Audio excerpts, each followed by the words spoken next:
नमस्ते, म मनोज बोगटी खबर म्यागजिन अनि खोज खबरको पोइन्ट टु पोइन्ट कार्यक्रममा सबैलाई स्वागत गर्छु।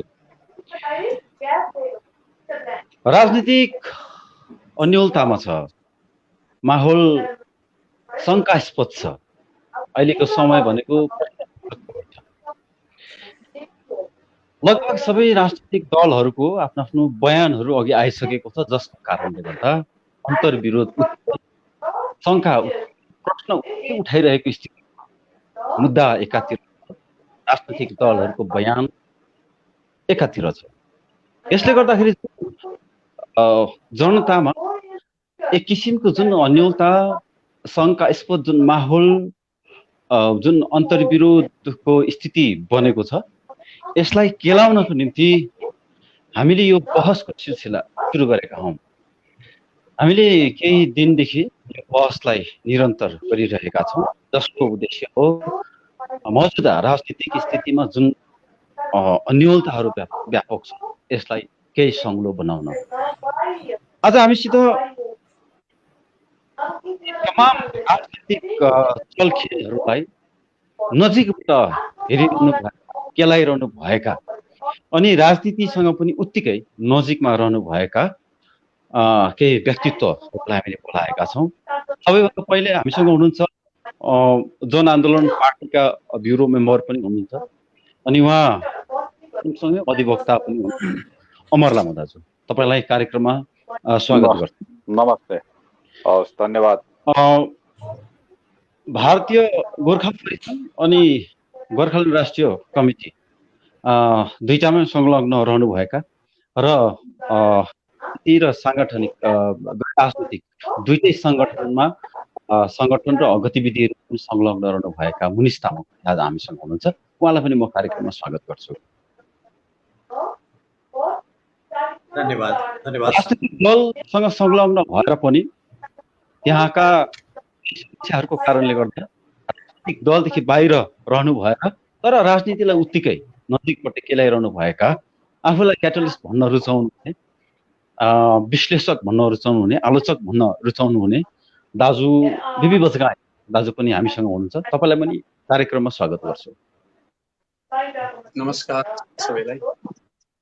मौजूदा राजनीतिक स्थितिले उत्पन्न गरेका अन्तर्विरोधहरू अनि जुन अन्योलता छ, जुन शङ्का छ, जुन सन्देह चुलिएको छ, यसलाई हामी आज केलाउने कोसिस गर्नेछौँ। तपाईँहरूले निश्चय पनि यी गतिविधिहरूलाई नजिकबाट हेरिरहनु भएको छ अनि यो गतिविधिलाई अध्ययन गरिरहनु भएको धारणा पनि बनाइरहनु भएको छ। हिजो एउटा नयाँ किसिमको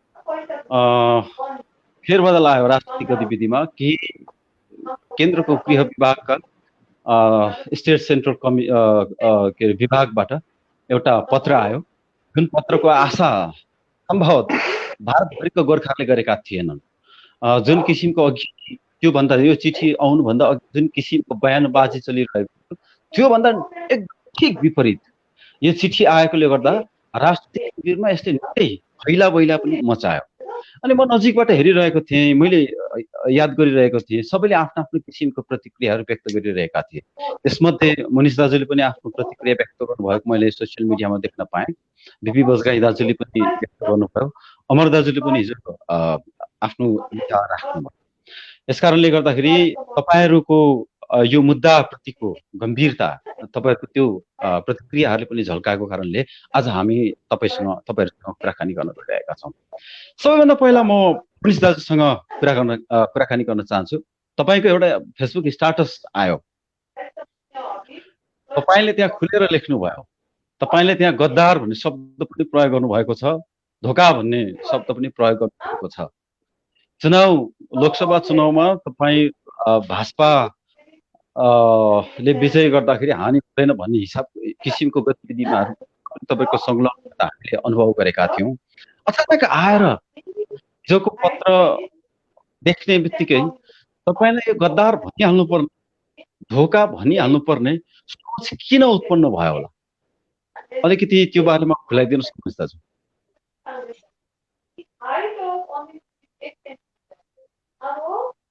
तपाईँ ओके सरी हुन्छ यो अनम्युट गरेँ तपाईले अलिकति ब्याकग्राउन्डमा आवाज छ कि मैले ठिक छु सुन्नुहुँदैछ मेरो आवाज ओके ओके हजुर सुन्नुहुँदै होला मेरो आवाजलाई सुन्दैछु ब्याकग्राउन्डमा अलिकति आवाज छ डिस्ट्र्याक्टिङ आवाज छ अनि तपाईले आफ्नो तर्फबाट स्टुडियोको तर्फबाट केही कन्ट्रोल गर्न सक्नुहुन्छ भने चाहिँ राम्रो अलिकति बोल्नु अप्ठ्यारो हुँदैछ हजुर हामी गर्दैछौँ एनीवे हामी यता गफ गर्दै गरौँ अलि कन्ट्रोल गरौँ हजुर हुन्छ धन्यवाद तपाईले चर्चा सुरु गर्नुभयो अनि आज जो चर्चाको विषय राख्नु भएको छ यसको निम्ति हामीले निम्ताउनु भएकोमा धन्यवाद हुन त मलाई लाग्छ कि यो 24 घण्टा भन्दा धेरै भइसकेको छ यो चिठी आएको र त्यसमा प्रतिक्रियाहरू भएको र अलिक ढिलो भयो जस्तो नै फेसबुकमा हाम्रो सोसियल मिडियामा धेरै विद्वानहरूले यसबारेमा धेरै थोक लेखिसकेको छ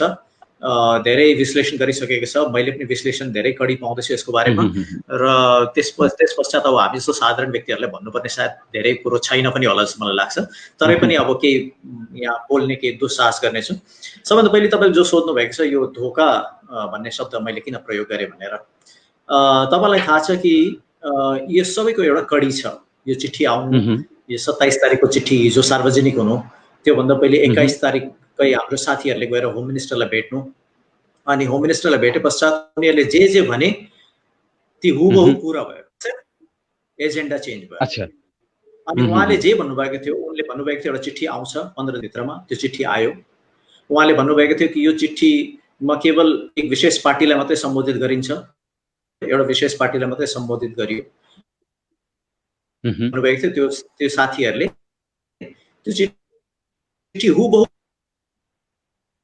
त्यस्तै आयो मात्र त्यसमा सबभन्दा मुख्य कुरो एजेन्डा चाहिँ चेन्ज वार्ताकै संज्ञा उहाँले दिनुभएको थियो अनि उहाँले भन्नुभयो कि यो त्रिपक्षीय वार्ता हुनेछ यसको वार्ताको दुईटै विषय हुनेछ एउटा पर्मानेन्ट पोलिटिकल सोल्युसन जसको विषयमा सबैले कुरा गर्दैछन् र अर्को चाहिँ 11 जातिको जनजातिकरण अनि चिठी चाहिँ त्यही हो यही चिठीकै संकेत गरिएको यही चिठीकै रेफरेन्स हो चिठी चाहिँ त्यही आयो तर एजेन्डा अर्कै बोकेर आउँदा यो त धोका भयो नि त यो जो यति ठुलो एउटा बिल्डअप गरेको थियो होप बिल्डअप गरेको थियो जो एउटा यति ठुलो आशा बिल्डअप गरेको थियो यति ठुलो उम्मिद सबैमा जगाएको थियो त्यो यसको ठिक विपरीत आउँदा त्यसको पहिलो प्रतिक्रिया मेरो मात्रै हैन सबैको प्रतिक्रिया यही नै एउटा धोकाकै प्रतिक्रिया हो र यो धोका पक्कै हो यो यस कुरालाई म मान्छु यो कुरा यो एजेन्टको जो चेन्ज भएको छ अब यो धोका कुन लेभलमा भयो पोलिटिकल पार्टीको लेभलमा भयो कि धोका गभर्नेन्सको लेभलमा भयो कि या यसमा मल्टिपल प्लेयर्सहरु छ कि यो सबै अब आउँदो समयले प्रश्न गर्दै जान्छ तर यो सफा कुरो हो कि जुन चिठीको हामीलाई आश देखाइएको थियो जुन चिठी आउँछ र यसको प्रतीक्षा गर्नुस् र यो चिठी चाहिँ एउटा शुभ सन्देशको वाहक हुनेछ भन्ने जुन प्रकारको माहौल बनाइयो यो माहौलको ठिक विपरीत हो यही चिठी तर ठिक विपरीत एजेन्डा बोकेर आउँदा चाहिँ यो एकदमै धोकाको कुरो भयो दोस्रो कुरो अब यो जीटीए सम्बन्धी नै कुरो हो यो चाहिँ जीटीको रिभ्यू लेटर हो हैन यो लेटर त्रिपक्षीय जुन प्रकारको हामीले सोचेका थियौं एउटा पर्मानेन्ट पोलिटिकल सोल्युसन लिएर एउटा त्रिपक्षीय वार्ता हुन्छ भनेर जुन प्रकारले जुन विचार सबैले राखेको छ हामीले मात्रै हैन तर प्रत्येक व्यक्तिले राखेको छ यो हामी देख्छौं एउटा यो चिठी जो आएको छ होम मिनिस्ट्रीबाट सीएस डिपार्टमेन्टबाट सेन्ट्रल स्टेट रिलेसन्स डिपार्टमेन्टबाट जो आएको छ यो एउटा रुटिन चिठी तपाईलाई थाहा छ जब पनि भारत सरकारले या कुनै पनि सरकारले कुनै जब गर्छ कुनै जब एग्रीमेन्ट गर्छ त्यसपछि बारम्बार एउटा रिभ्यू मिटिङ राख्छ कि त्यो कतिको त्यो क्लज बाइ क्लज इम्प्लिमेन्ट भयो या भएन या त त्यो एग्रीमेन्टमा चाहिँ केही त्यसमा फाइन ट्युनिङ गर्नुपर्छ कि जहाँसम्म इम्प्लिमेन्टेसनको कुरा छ र यो रुटिन लेटर जो आउनु थियो त्यसको संकेत साथीहरूले पाएपछि तर यो रुटिन लेटरलाई चाहिँ हैन यो चाहिँ त्रिपक्षीय वार्ताको चिठी आउँदैछ भनेर जो गर्यो यो चाहिँ मलाई लाग्छ यो यसलाई हामी चाहिँ एकदमै ब्रिच अफ ट्रस्ट भन्छौं यो जो मानिसहरुको जो विश्वास छ आशा छ यसलाई धोका हो र यसैले धोकाको संज्ञा दिएको हो त्यो धोका चाहिँ खासमा कसले गरेको हो भन्ने तपाईको ठनाइ हो माने तपाईले इंगित गर्नु भएको कसले हो गोर्खा जनमुक्ति मोर्चा विमल खेमाले धोका दिएको हो कि भाजपाले म तपाईकै त्यसमा सारो दिलचस्पी राख्दिन यसमा ब्लेम गेम गर्नुमा सारो दिलचस्पी राख्दिन म आज कसैलाई इंकित गरेर भन्न चाहदिन तर जहाँसम्म मेरो धोका शब्दको सम्बन्ध चाहिँ जो जनआकांक्षासँग धोका भएको छ जो आशासँग धोका भएको छ, जो विश्वाससँग धोका भएको छ, यस धोकाको विषयमा मैले सङ्केत गरेको र यो आउँदो समयमा हामी देख्नेछौँ कि यो धोकाको कडी कहाँ कहाँ रहेछ, कस कसलाई छुँदो रहेछ, यो आउँदो समयले प्रश्न गर्छ। समयले सबै कुरो प्रश्न गर्छ, केही कुरो लुक्दैन, आजको समयमा केही कुरो लुक्दैन। तर आज विशेष गरी मेरो सङ्केत चाहिँ जुन आशा, जुन विश्वास, जुन जनआकाङ्क्षा, जुन हाइप क्रिएट गरिएको थियो, यसमा जो धोका भएको छ, धोकाको दुईटा पहलु म फेरि पनि भन्छु। एउटा त एउटा रुटिन लेटरलाई त्रिपक्षीय चिठी आउँदैछ भनेर पहिलेदेखि एउटा हाइप बिल्ड गरे, यो रुटिन लेटर रहेछ, यो सीएस डिपार्टमेन्टबाट रिभ्यूको लागि एउटा लेटर रहेछ। दोस्रो कुरो, यो लेटरमा चाहिँ त्रिपक्षीय वार्तामा चाहिँ विषय चाहिँ एजेन्डा चाहिँ पर्मानेन्ट पोलिटिकल सोल्युसन र 11 जातिको जनजातिकरण हुन्छ भन्ने कुरो थियो। त्यो नभएर जीटीए को रिभ्यू मात्रै यसको एजेन्डा हुनु। यो दुई कारणले चाहिँ म यसलाई धोकाको संज्ञा दिन्छु। सबैको कुरा स्पष्ट भयो, हाइप जसले क्रिएट गर्यो हैन, धोका उनीहरूले नै दियो भन्ने हो। भलै तपाईँको भाषा अलिक कुटनैतिक छ, मैले भनेको छैन। मैले भन्नुको तात्पर्य चाहिँ यो हाइप र जो वास्तविकता छ, जो विश्वास दिलाएको छ र जो वास्तविकता छ, यो दुईटामा जो ठुलो ग्याप आएको छ, यो ग्यापमा चाहिँ धोका छ भन्ने मेरो भनाइ। ठिकै छ, धेरै राम्रो कुटनैतिक भाषा प्रकट गरिकन ठिक जसलाई मैले सङ्केत गरिरहेको हो उसको नाम नलिकन जुन जनआकाङ्क्षा र जनआशा थियो त्यसमा ती कुठाराघात भयो भन्ने किसिमको तपाईँको मन्तव्य आयो। यता हिजो अमर दाजुले पनि आफ्नो यो जम्मै आइसकेपछि एउटा लाइन दिनुभयो। तपाईँले भन्नुभयो कि भाजपा जिटिएलाई यथावत राख्ने पक्षमा छ। तपाईँले हिजो भन्दै हुनुहुन्थ्यो, तपाईँलाई यस्तो किन लाग्यो?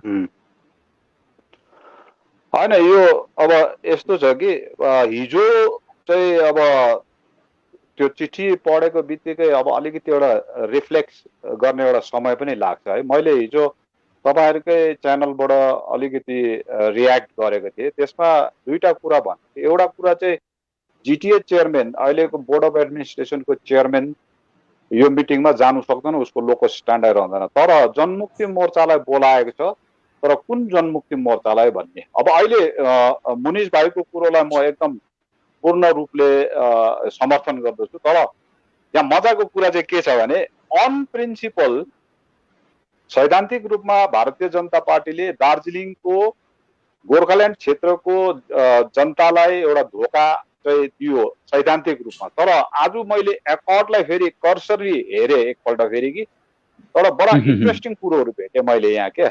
अब यहाँ यथावत जिटिए एकर्ड पढ्दाखेरि मलाई के लाग्यो भने, एउटा कुरो त हो, अब भारतीय जनता पार्टीले अहिले हामीलाई सेपरेट स्टेट दिने कुरो त उनीहरूले सुन्नु पनि चाहँदैन। तर मेरो आज एकर्ड पढिसकेर मैले एउटा यसलाई एकाडेमिकली हेर्नु हो भने चाहिँ हामीसित अब अहिले अघि मैले विनयको प्रेस कन्फरेन्स पनि हेरेँ, हिजो रोशन गिरीको एउटा चिठी पनि पढे है। रोशन गिरीले के भनेको छ भने त्यहाँ पर्मानेन्ट पोलिटिकल सल्युसन र 11 जात गोष्ठीको कुरो छ भने मात्रै हामी जान्छौँ, नत्र हामी जाँदैनौँ भने। तर एकर्डलाई राम्ररी पढ्यो भने यो जुन चाहिँ रिभ्यूको प्रोभिजन छ, क्लज नम्बर 31 मा के भनेको छ, म तपाईँहरूलाई हिजो त मैले हार्ड कपी पाइनँ, आज मैले हेरेँ यहाँ एकर्डको क्लज नम्बर 31 मा के भन्दैछ भने, the implementation of the provision of the memorandum of agreement shall be periodically reviewed by a committee representing the government of India, government of West Bengal and GJM. एउटा कमिटी बनिन्छ, त्यो कमिटीमा चाहिँ केन्द्र सरकार, राज्य सरकार र जीजेएम को प्रतिनिधिहरूले यो रिभ्यू गर्छ।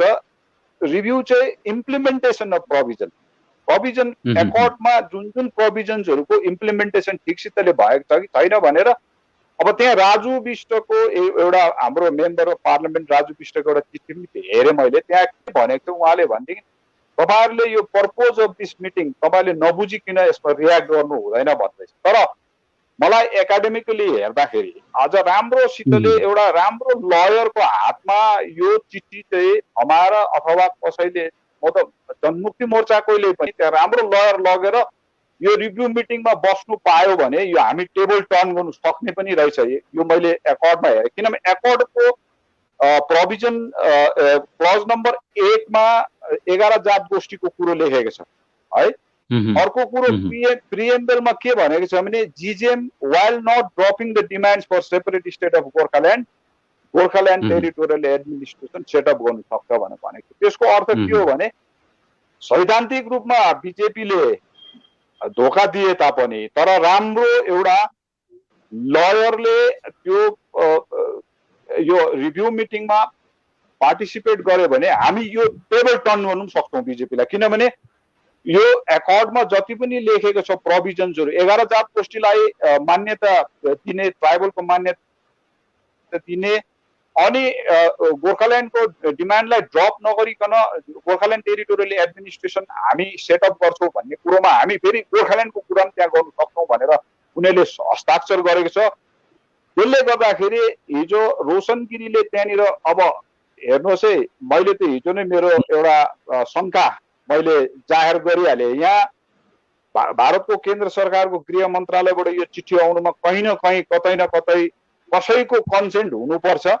अनि जसले चाहिँ अहिले पनि यो जिटिए उनीहरूलाई यथार्थ याद भयो, अहिले भारतीय जनता पार्टीले गोर्खाल्यान्ड दिँदैन भनेर, त्यसै कारणले उनीहरू यो गोर्खाल्यान्ड टेरिटोरियल एडमिनिस्ट्रेसन जिटिएमै बस्ने अनि यसलाई नै यथावत राख्ने उनीहरूको मनसाय चाहिँ होला। तर मेरो एकाडेमिकली मैले हेर्नु पर्दाखेरि चाहिँ राम्रोसितले यो मिटिङमा पार्टिसिपेट गर्नु पायो भने हामी टेबल टर्न भने हामी मिन्स म त अब त्यसमा स्टेक होल्डरमा गनिँदैन अब, तर राम्रोसितले बिजेपीलाई यही कुरोले हिर्काउनु पायो भने टेबल टर्न गर्नु सक्ने। यो चाहिँ मेरो एकाडेमिक।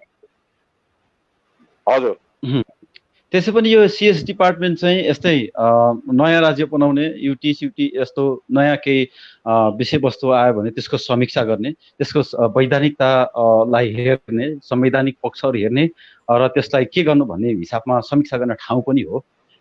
त्यो ठाउँबाट पठाइएको चिठीलाई इग्नोर गर्नु भनेपछि अहिले त विमल खेमाले पनि वार्तामा जाँदिन भन्यो, विनय खेमाले पनि जाँदिन भन्यो। यो कतै न कतै गल्ती भइरहेको हो भन्ने सङ्केत हो तपाईँको? अब हेर्नुहोस् है, मेरो आफ्नो व्यक्तिगत चाहिँ के हो भने म जाँदिनँ त्यो मिटिङमा। तर जनमुक्ति मोर्चाको अब जिजेएम 2 सो कल्ड जिजेएम 2 को प्रेसिडेन्ट विनय तामाङको आजको प्रेस कन्फरेन्स हेर्दाखेरि उहाँले भाइले के भन्यो भने मलाई मेरो पर्सनल इमेलमा चिठी आयो भनेपछि अब त्यहाँ त्यो चिठी त्यो भेरिफाई गर्नु पर्यो। त्यो चिठी होम मिनिस्ट्रीबाट आएको हो कि नत्र त्यो चिठीमा के भनेको छ भने जनमुक्ति मोर्चालाई बोलाउने काम चाहिँ डिएमलाई दिएको थियो। तर अघि विनयले भन्दाखेरि मलाई इमेलमा होम मिनिस्ट्रीबाट चिठी आयो भनेपछि त जनमुक्ति मोर्चा भनेर विनयको गुटलाई मान्यता दिएको हो नि त, होइन? अनि मान्यता दिएपछि विनय तामाङलाई इमेल आएको हो भने त्यहाँ चिठीमा जुन मोर्चाको उल्लेख गरेको छ त्यो विनय तामाङकै खेमा हो भन्ने कुराको पुष्टि हुन्छ भन्ने कुरा हो तपाईँको? त्यसकारणले उसलाई मान्यता त दियो होम मिनिस्ट्रीले। मेरो चाहिँ एकाडेमिक है, यो एकाडेमिक डिस्कसन हो है। यसलाई म के अरे मैले जानै पर्छ त्यहाँ राम्रो हुन्छ भन्ने कुरो होइन। तर हामी जहिले पनि किन डिफेन्सिभ भएर कुरा गर्ने, हामी किन कर्नरमा बसेर अब हामीलाई फेरि यो पालि पनि धोका दियो। धोका त दियो अवश्य, तर कतिखेप धोका दिन्छ त्यो धोका दिएकोलाई पनि हामीले त्यहाँ राम्रोसितले इम्प्लिमेन्टेसन अफ जिटिए को जुन चाहिँ प्रोभिजन्सहरू प्रपरली भएको छ कि छैन त्यो भित्र नै रहेछ। 11 जात गोष्ठीको कुरो पनि त्यहीँनिर छ। हामीले अब हाम्रो पक्षबाट जसले सही गर्यो उसले गोर्खाल्यान्डको डिमान्ड ड्रप पनि गरेको छैन है। त्यसले गर्दा त्यहाँ गएर यो कुरो राख्नु सकेको भए बिजेपीले अब त्यसै कारणले राजु विष्टले त्यो भनेको पनि हुनसक्छ पर्पोज अफ मिटिङ तपाईँहरूलाई थाहा नभइकन अहिले रियाक्ट नगर्नुहोस् भन्दाखेरि चाहिँ मैले एउटा एकाडेमिक कुरा गरेको है। त्यहीँनिर गएर हामीले भन्नु सक्नु पर्यो। हुनु त अब लास्ट इयरको 2019 को जुन चाहिँ जनमत पाएको छ यो जुन चाहिँ उहाँहरूले महागठबन्धन भन्छ, म महागठबन्धन माग्दिनँ। अब त्यो महागठबन्धनमा त हाम्रो बजगाई भाइ पनि हुन्थ्यो है। यो महागठबन्धन होइन, सानो सानो पार्टी जसले चाहिँ बिजेपीलाई सघाएको थियो, प्रयोग गरेको, समर्थन गरेको, उनीहरूले अब त्यहाँ गएर राम्रोसितले गठबन्धनतिर अहिले नजाउँ। तपाईँको कुरा स्पष्ट आयो। तपाईँले भन्दै हुनुहुन्छ कि गृह मन्त्रालयले जुन स्पेस क्रिएट गरिदिएको छ वार्तामा जाने त्यसलाई पनि हामी ठिकसँगले हाम्रो मुद्दा इस्टाब्लिस गर्नुको लागि युटिलाइज गर्न सक्छौँ भन्ने हिसाबको तपाईँको लाइन आयो। तपाईँको कुरा यही हो? एकदमै, किनभने एकर्डलाई राम्ररी पढ्यो भने अब मैले मेरो विचारमा चाहिँ यही मिटिङमै बसेर पनि गोर्खाल्यान्डको कुरा किन पर्मानेन्ट पोलिटिक्स, अरे आज जनमुक्ति मोर्चा के अरे वानले किन चाहिँ पर्मानेन्ट पोलिटिकल सोल्युसन भन्दै, जबकि 2008-2009मा हामी पनि थियौँ जनमुक्ति मोर्चामा, हामी ट्राइपार्टाइटमा बस्दा हामीले त गोर्खाल्यान्ड भनेर नै उच्चारण गरेको, तर आज त्यही पार्टीले किन यो पर्मानेन्ट पोलिटिकल सोल्युसन भन्ने जुन चाहिँ नोमेनक्लेचर कसले निकाल्यो भन्दाखेरि अहिले कुरा क्लियर बुझ्दैछ, जनमुक्ति मोर्चा वानले निकालेको रहेछ। आज 2008-09मा गोर्खाल्यान्ड भन्ने पार्टी आज किन पर्मानेन्ट पोलिटिकल सोल्युसन भन्दैछ? यो त कुरा सिधा छ नि, गएर भन्नुपर्ने, हामीले ड्रप गरेको छैन गोर्खाल्यान्डको डिमान्ड। तपाईँहरूले दिएको जिटिए हामीलाई इम्प्लिमेन्टेसन हाम्रो राम्रोसितले भएको छैन, यसले जनआकाङ्क्षा पुरा गर्दैन, अब हामीलाई गोर्खाल्यान्ड दिनुपर्छ भनेर यही मिटिङमा, किनभने जनमुक्ति मोर्चा त जानु सक्छ नि त, उनीहरू त सिग्नेटरी हो। अनि यहाँनिर रिभ्यूमा पनि त्यही भन्दैछ, एउटा कमिटी बनिन्छ, त्यो कमिटीमा सेन्ट्रल गभर्मेन्टको रिप्रेजेन्टेटिभ, स्टेटको रिप्रेजेन्टेटिभ र जिटिएमको रिप्रेजेन्टेटिभ हुन्छ त्यहाँनिर। तर अब त्यो कमिटी पनि बनेको छैन है, अब अहिले नजाने भयो सबैजना। अब मेरो विचारमा यो ट्राइपार्टाइट सायद प्रिन्सिपल सेक्रेटरी जानु सक्छ, डिस्ट्रिक्ट म्याजिस्ट्रेट जानु सक्छ, तर ठिक छ, उनीहरूको पक्ष आइसकेको छैन, पश्चिम बङ्गाल सरकारको पक्ष आइसकेको छैन। अच्छा ठिक छ, ल अहिले अझै उता बढौँ। मुनिश दाजुले अघि पनि त्यही शङ्का गर्दै हुनुहुन्थ्यो कि जुन विमल खेमाकोबाट जुन विज्ञप्ति आएको थियो, त्यो विज्ञप्तिमा भने जस्तै ठिकै आयो, आउनु चाहिँ, तर मुद्दा चाहिँ अलिकति फरक परेर आयो भनेर उहाँले भन्दै हुनुहुन्थ्यो। त्यही लाइनमा हिजो विवेक बजगाई दाजुले पनि आफ्नो एउटा स्टाटस लेखेको मैले देखेको थिएँ। त्यहाँ विमल खेमाको चिठीमा चाहिँ वार्ता चाहिँ गृह मन्त्रालयको कार्यालयसँग सम्बन्धित हुनेछ भन्ने चिठी आएको थियो, विज्ञप्तिमा उल्लेख गरेको थियो। अनि हिजो फेरि ठिकै त्यही कार्यालयबाट चिठी आयो, कतै न कतै तपाईँले त्यो उल्लेख गरेर विमल खेमा मोर्चाले डिमान्ड गरेको टक यही हो भन्न खोज्नु भएको हो कि तपाईँको शङ्का कस्तो हो, स्पष्ट पारिदिनुहोस् न बिपी दाजु। अब यसै त हेर्नुहोस्, स्याल पनि कराउनु कुखुरा पनि हराउनु भन्ने नेपालीमा उखान छ। सबै घटनाक्रम मिल्दाखेरि हिजोको मेरो चाहिँ टिप्पणी छ सोसियल मिडियामा, त्यो मैले दिएको हो। तर अब अहिले यो जुन चाहिँ टेक्निकल लाइनमा कुरा हुँदैछ,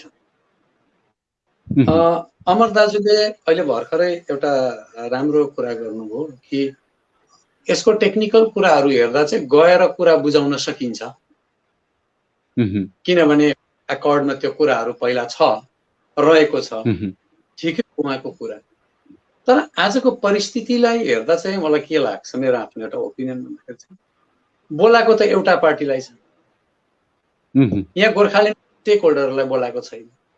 जब पनि एउटा मात्रै पार्टीले कुनै मिटिङ सरकारसँग डिल गर्दैछ, त्यहाँ चाहिँ प्रत्येक पटक धोका भयो इतिहास। त्यसले गर्दा यो किसिमको रिभ्यू हुन्छ भनेदेखि त स्टेक होल्डरहरू सबैलाई लिएर रिभ्यू गर्न सक्नुपर्छ, यदि भारतीय जनता पार्टी इमान्दार छ भने है।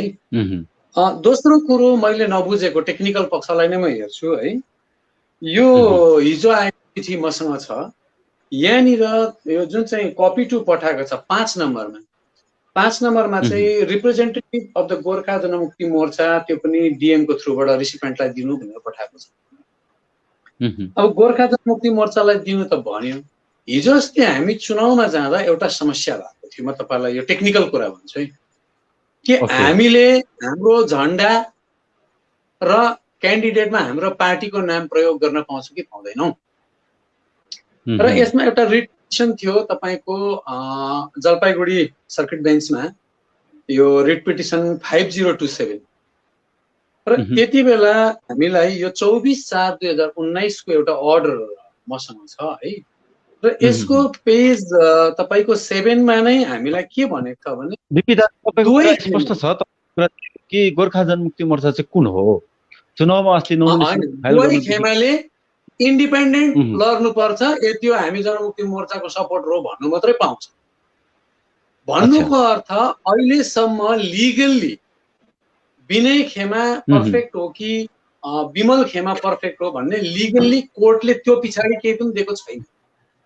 भनेदेखि के भारत सरकारले यो हिजोको नोटिस इस्यु गर्दाखेरि यसमा केही लिगल प्रब्लम हुन सक्छ, हामीले जनमुक्ति मोर्चाको प्रतिनिधिलाई बोलाउँदा भन्ने कुरा भारत सरकारले बुझेको छैन होला र? हैन, उहाँहरु त जिटिएको सम्झौता अनुसार जिटिएको सम्झौता अनुसार जिटिएमा जिटिए बोलाए, ठिक छ नि। म जनमुक्ति मोर्चाको जुन चाहिँ अहिलेको परिस्थितिमा जनमुक्ति मोर्चाको लिगल स्ट्यान्ड कसको हो, यसको प्रेसिडेन्टको हो, झन्डा कोसँग छ, नाम कोसँग छ, अहिले इलेक्सन कमिसनमा त्यो विवादमै रहिरहेको स्थिति छ। त्यसले गर्दा यो बोलाउनु टेक्निकली अनि यसरी बोलाउनु एउटा टेक्निकली हजुर केन्द्र सरकार त्यो टाउको दुखाइमा जाँदैन नि, उनीहरूले त दुवैजनालाई नै बोलाउँछ, उनीहरूले दुवैजनालाई नै बोलाउँछ।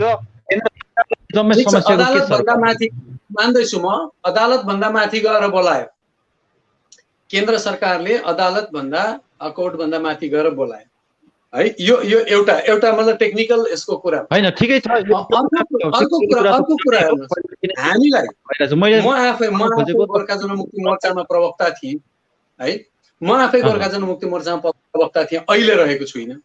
त त्यस समय हामीलाई जुन स्पष्ट दुईवटा लाइन उनीहरूको संकल्प पत्रमा भारतीय जनता पार्टीले दिएको थियो, एउटा पर्मानेन्ट पोलिटिकल सल्युसन भनेको थियो। उनीहरूले पर्मानेन्ट पोलिटिकल सल्युसन भने तापनि भारतीय जनता पार्टीको जतिजना पनि नेताहरू आए र ती नेताहरूको अगाडि मैले वक्तव्य दिएँ, मैले पर्मानेन्ट पोलिटिकल सल्युसन गोर्खाल्यान्ड नै हो भनेर दिएको थिएँ। उहाँहरूले त्यति बेला विरोध गरेन, त्यो कुरा त्यो वक्तव्यमा विरोध गरेन। त्यो रेकर्डहरू हेर्दा हुन्छ, हेर्नुहोस्। तपाईको हिजोको चिठीलाई लिएर गरेको शंका खास के हो भन्नु खोजेको मैले। होइन, म त्यही नै भन्दैछु भनेदेखि मेरो शंका चाहिँ कहाँ छ भन्दाखेरि आज पर्मानेन्ट पोलिटिकल सल्युसन दिन्छु भन्नेले, सुन्नुहोस्, केन्द्र सरकारले पर्मानेन्ट पोलिटिकल सल्युसन दिन्छु भन्दैछ भने पर्मानेन्ट पोलिटिकल सल्युसन देऊ न त। यसको लागि चाहिँ के जिटिए को रिभ्यू गर्नु जरुरी छ?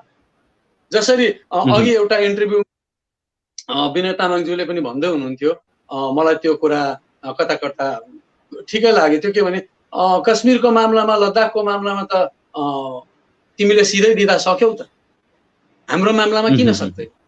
त्यो राजनीतिक इमानदारी त किन देखिँदैन?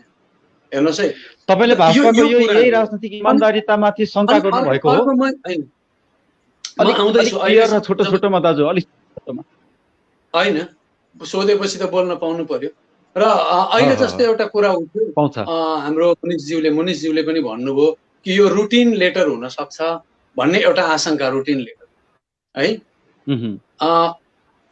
यत्रो गडबडी भए पछाडि हामीले 4,18,000 को मार्जिनले पीपीएस को लागि, गोर्खाल्यान्डको लागि जिताएर पठाइसकेपछि चाहिँ यो रुटिन लेटर पठाउन आवश्यकता थियो। यसमा शंका हुन्छ, यो रुटिन लेटरको लागि अहिले सही समय थियो अहिले किन भन्ने? किनभने हाम्रो म्यान्डेटले नै जिटिए हामी मान्दैनौँ भनेर भनिसकेको छौँ भारतीय जनता पार्टीलाई र केन्द्र सरकारलाई। हामीले जुन म्यान्डेटले राजु विष्टज्यूलाई जिताएर पठाएको छौँ, हामी जिटिए मान्दैनौँ भनिसकेको छौँ भने त्यसको रिभ्यू राख्ने आवश्यकता किन पर्यो? यो कुराको स्पष्टीकरण मैले मागेको। हामी ढाँटिएको छौँ, कहीँ कतै हामी ढाँटिएको छौँ। ठिकै छ। तपाईको कुरा स्पष्ट भइहाल्यो। तपाईहरुलाई ढाँटिरहेको छ, अहिलेसम्म पनि हामीलाई ढाँट्यो, कतै न कतै ढाँटिसक्यो भन्ने हिसाबमा छ हैन?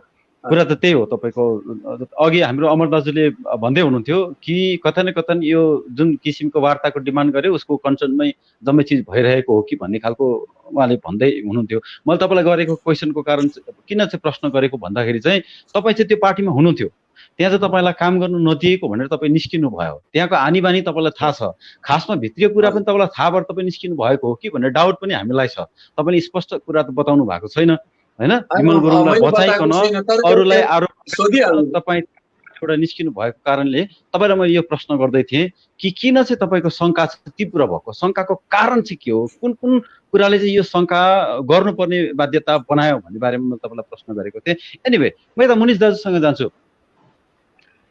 मुनिश दाजु, यो एकदमै किसिमको चलखेल जुन चलिरहेको छ, चुनावमा तपाईहरुले भारतीय जनता पार्टीलाई नै तपाईहरुको निकटता यहाँ नै हामीले देख्यौं अनि भाजपाले जित्दाखेरि नोक्सानी हुँदैन भन्ने किसिमको बयानहरू तपाईँहरू पक्षबाट थियो। दुईटै मुद्दाको लागि यो चुनाव इम्पोर्टेन्ट पनि थियो, प्रमुख पनि थियो। तर अहिलेसम्म पनि गठबन्धन दल बाहेक उता पनि जति पनि गोर्खाल्यान्डको स्टेक होल्डरहरू छ देशभरिका, उनीहरूले कबुल गरेको यो यो यो पत्रमा हालेको कुरालाई लागू गराउनको निम्ति तपाईँहरूको दबाब कतैबाट पनि देखिएन। जब यस्ता किसिमको राजनीतिक द्वन्द्व चल्छ तपाईँहरूको टिप्पणीहरू आउँछ। जब खास गर्नुपर्ने काममा चाहिँ तपाईँहरूलाई त्यति सक्रिय देखिन्न। के हो खास यो निष्क्रियताले हामीलाई के बताइरहेको छ?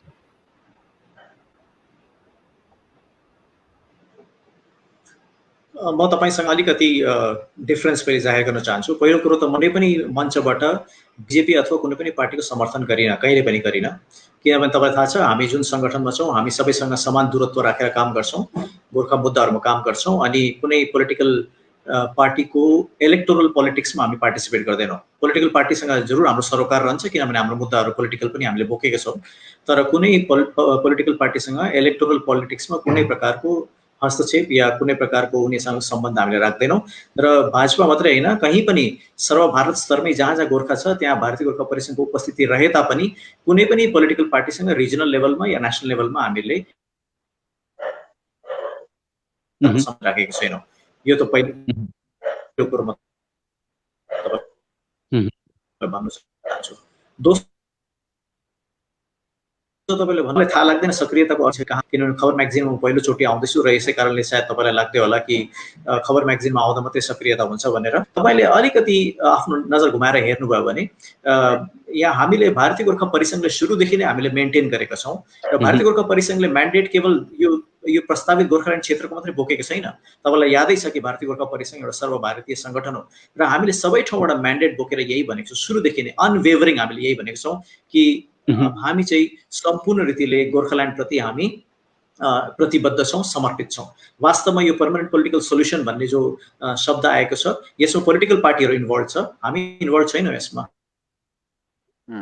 भारतीय गोर्खा परिसङ्घ यो कोइनेजमा हामी इन्भल्भ एकदमै छैनौँ। र म सफासँग तपाईँलाई भन्न चाहन्छु पर्मानेन्ट पोलिटिकल सोल्युसन चाहिँ राजु विष्टजीले पनि हिजो अस्ति भन्नुभयो कि त्यो न जिटिए हो न डिजिएचसी हो न 6 शेड्युल उहाँले भन्नुभयो। तर के हो चाहिँ उहाँले पनि भन्नु भएन र यस सीधा यही छ। यदि पर्मानेन्ट पोलिटिकल सोल्युसन गोर्खाल्यान्ड नै हो भने गोर्खाल्यान्ड किन भनिँदैन यसलाई र किन यो नयाँ शब्दावली किन ल्याइएको? नयाँ शब्दावली यस कारण ल्याइएको किनभने यसले सबै पोलिटिकल पार्टीलाई कम्फर्टेबल गर्छ र यो राजनीतिमा यो स्ट्राटेजीलाई म बुझ्छु पनि, यो स्ट्राटेजीलाई एक्सेप्ट पनि गर्न सकिन्छ राजनीतिमा। तर हामी त राजनीतिमा छैनौँ, हामी एउटा सामाजिक सङ्गठन, हामी एउटा साधारण जना हौँ र जुन प्रकारको म घरिघरि भन्छु पोलिटिकल पार्टीहरूको जो कम्पल्सन हुन्छ आश्वासनको राजनीति गर्ने र आश्वासनको व्यवसाय गर्ने, त्यस्तो कम्पल्सन हामीमा केही पनि छैन। र म सिधा भन्छु यदि पर्मानेन्ट पोलिटिकल सोल्युसन चाहिँ गोर्खाल्यान्ड हो भने यसलाई किन पर्यायको रूपमा प्रयोग गरेको, किन सिधै गोर्खाल्यान्ड नभनेको? यो भनाइ यसमा एकदमै स्पष्ट छ र जहाँसम्म सक्रियताको कुरो छ सुरुदेखि नै हामी एकदमै यसमा लागेको छौँ र म यो कुरो तपाईँको यो कुरोसँग एकदमै एग्री गर्दिनँ। र अलिकति म हाम्रो पूर्व स्पिकरहरूले जो भन्नुभयो हाम्रो साथी अमरजीले अनि बजगाईजीले, यसमा म अलिकति फेरि केही 2 शब्द जोड्न चाहन्छु, बेसी लामो बोल्दिनँ। म फेरि पनि भन्छु यो लेटरसँग परसे मलाई कुनै आपत्ति छैन किनभने जिटिए एग्रिमेन्टमै छ कि यसलाई टाइम टु टाइम रिभ्यू गरिन्छ भनेर यसलाई रिभ्यू गरिएको हो र यो रिभ्यू लेटर हो, यसमा मलाई कुनै आपत्ति छैन। मेरो आपत्ति चाहिँ यो छ कि यो रिभ्यू लेटरलाई नै यही चाहिँ त्रिपक्षीयको वार्ताको एउटा लेटर हो, यो नोटिस हो भनी नै जुन प्रकारको यसलाई डिस्प्रपोर्सनेटली जुन प्रकारले बताइयो र जुन प्रकारले प्रोजेक्ट गरियो, योसँग चाहिँ मेरो आपत्ति छ। यो एउटा रुटिन लेटर हो, रुटिन लेटर हुनैपर्छ। यो हरेक एग्रिमेन्टमा तपाईँले हेर्नुहोस् जुनै पनि एग्रिमेन्ट हुन्छ त्यो एग्रिमेन्टलाई घरिघरि रिभ्यू इम्प्लिमेन्ट हुने अप्ठ्यारो त भयो। जिटिए को सम्झौता पत्रमै रिभ्यूको कुराहरू उल्लेख छ, ठिकै हो, तपाईँको कुरा ठिकै हो, तर यसलाई नै यसमा मेरो दुईटा शङ्का छ यसमा मेरो। फेरि पहिलो चाहिँ एउटा त यो हो कि जब 21 तारिक हाम्रो 2 जना साथीहरू गएर होम मिनिस्टरलाई भेटे, उनीहरूलाई थाहा पाउनुभयो कि यो रुटिन लेटर आउँदैछ र यसैमा उनले बिन्ती गरे होम मिनिस्टरलाई कि हामीलाई पनि यसमा संलग्न गर्नुहोस्, यो रुटिन लेटर मलाई लाग्दैन कि त्यो मिटिङमै यो रुटिन लेटरको डिसिसन भएको जस्तो लाग्दैन। मलाई लाग्छ उनीहरूलाई अलरेडी संज्ञान थियो कि रुटिन लेटर आउनेवाला छ र यसरी उहाँले भन्नुभयो कि यस रुटिन लेटर जब तपाईँले डिस्प्याच गर्नुहुन्छ रेसिपिएन्ट्सहरूको नाममा हामीलाई पनि जोड्नुहोस् भन्ने एउटा त्यो अप्सन छ। या त अर्को यो छ कि उहाँले नै आग्रह गरेर यो लेटर तपाईँले गरिहाल्नुहोस् किनभने हामी पनि एकदमै यो जिटिएको प्रक्रियामा हामी जिटिएको रिभ्यूमा हामी सामेल हुन चाहन्छौँ। जिटिएको धेरै समयदेखि रिभ्यू भएको छैन,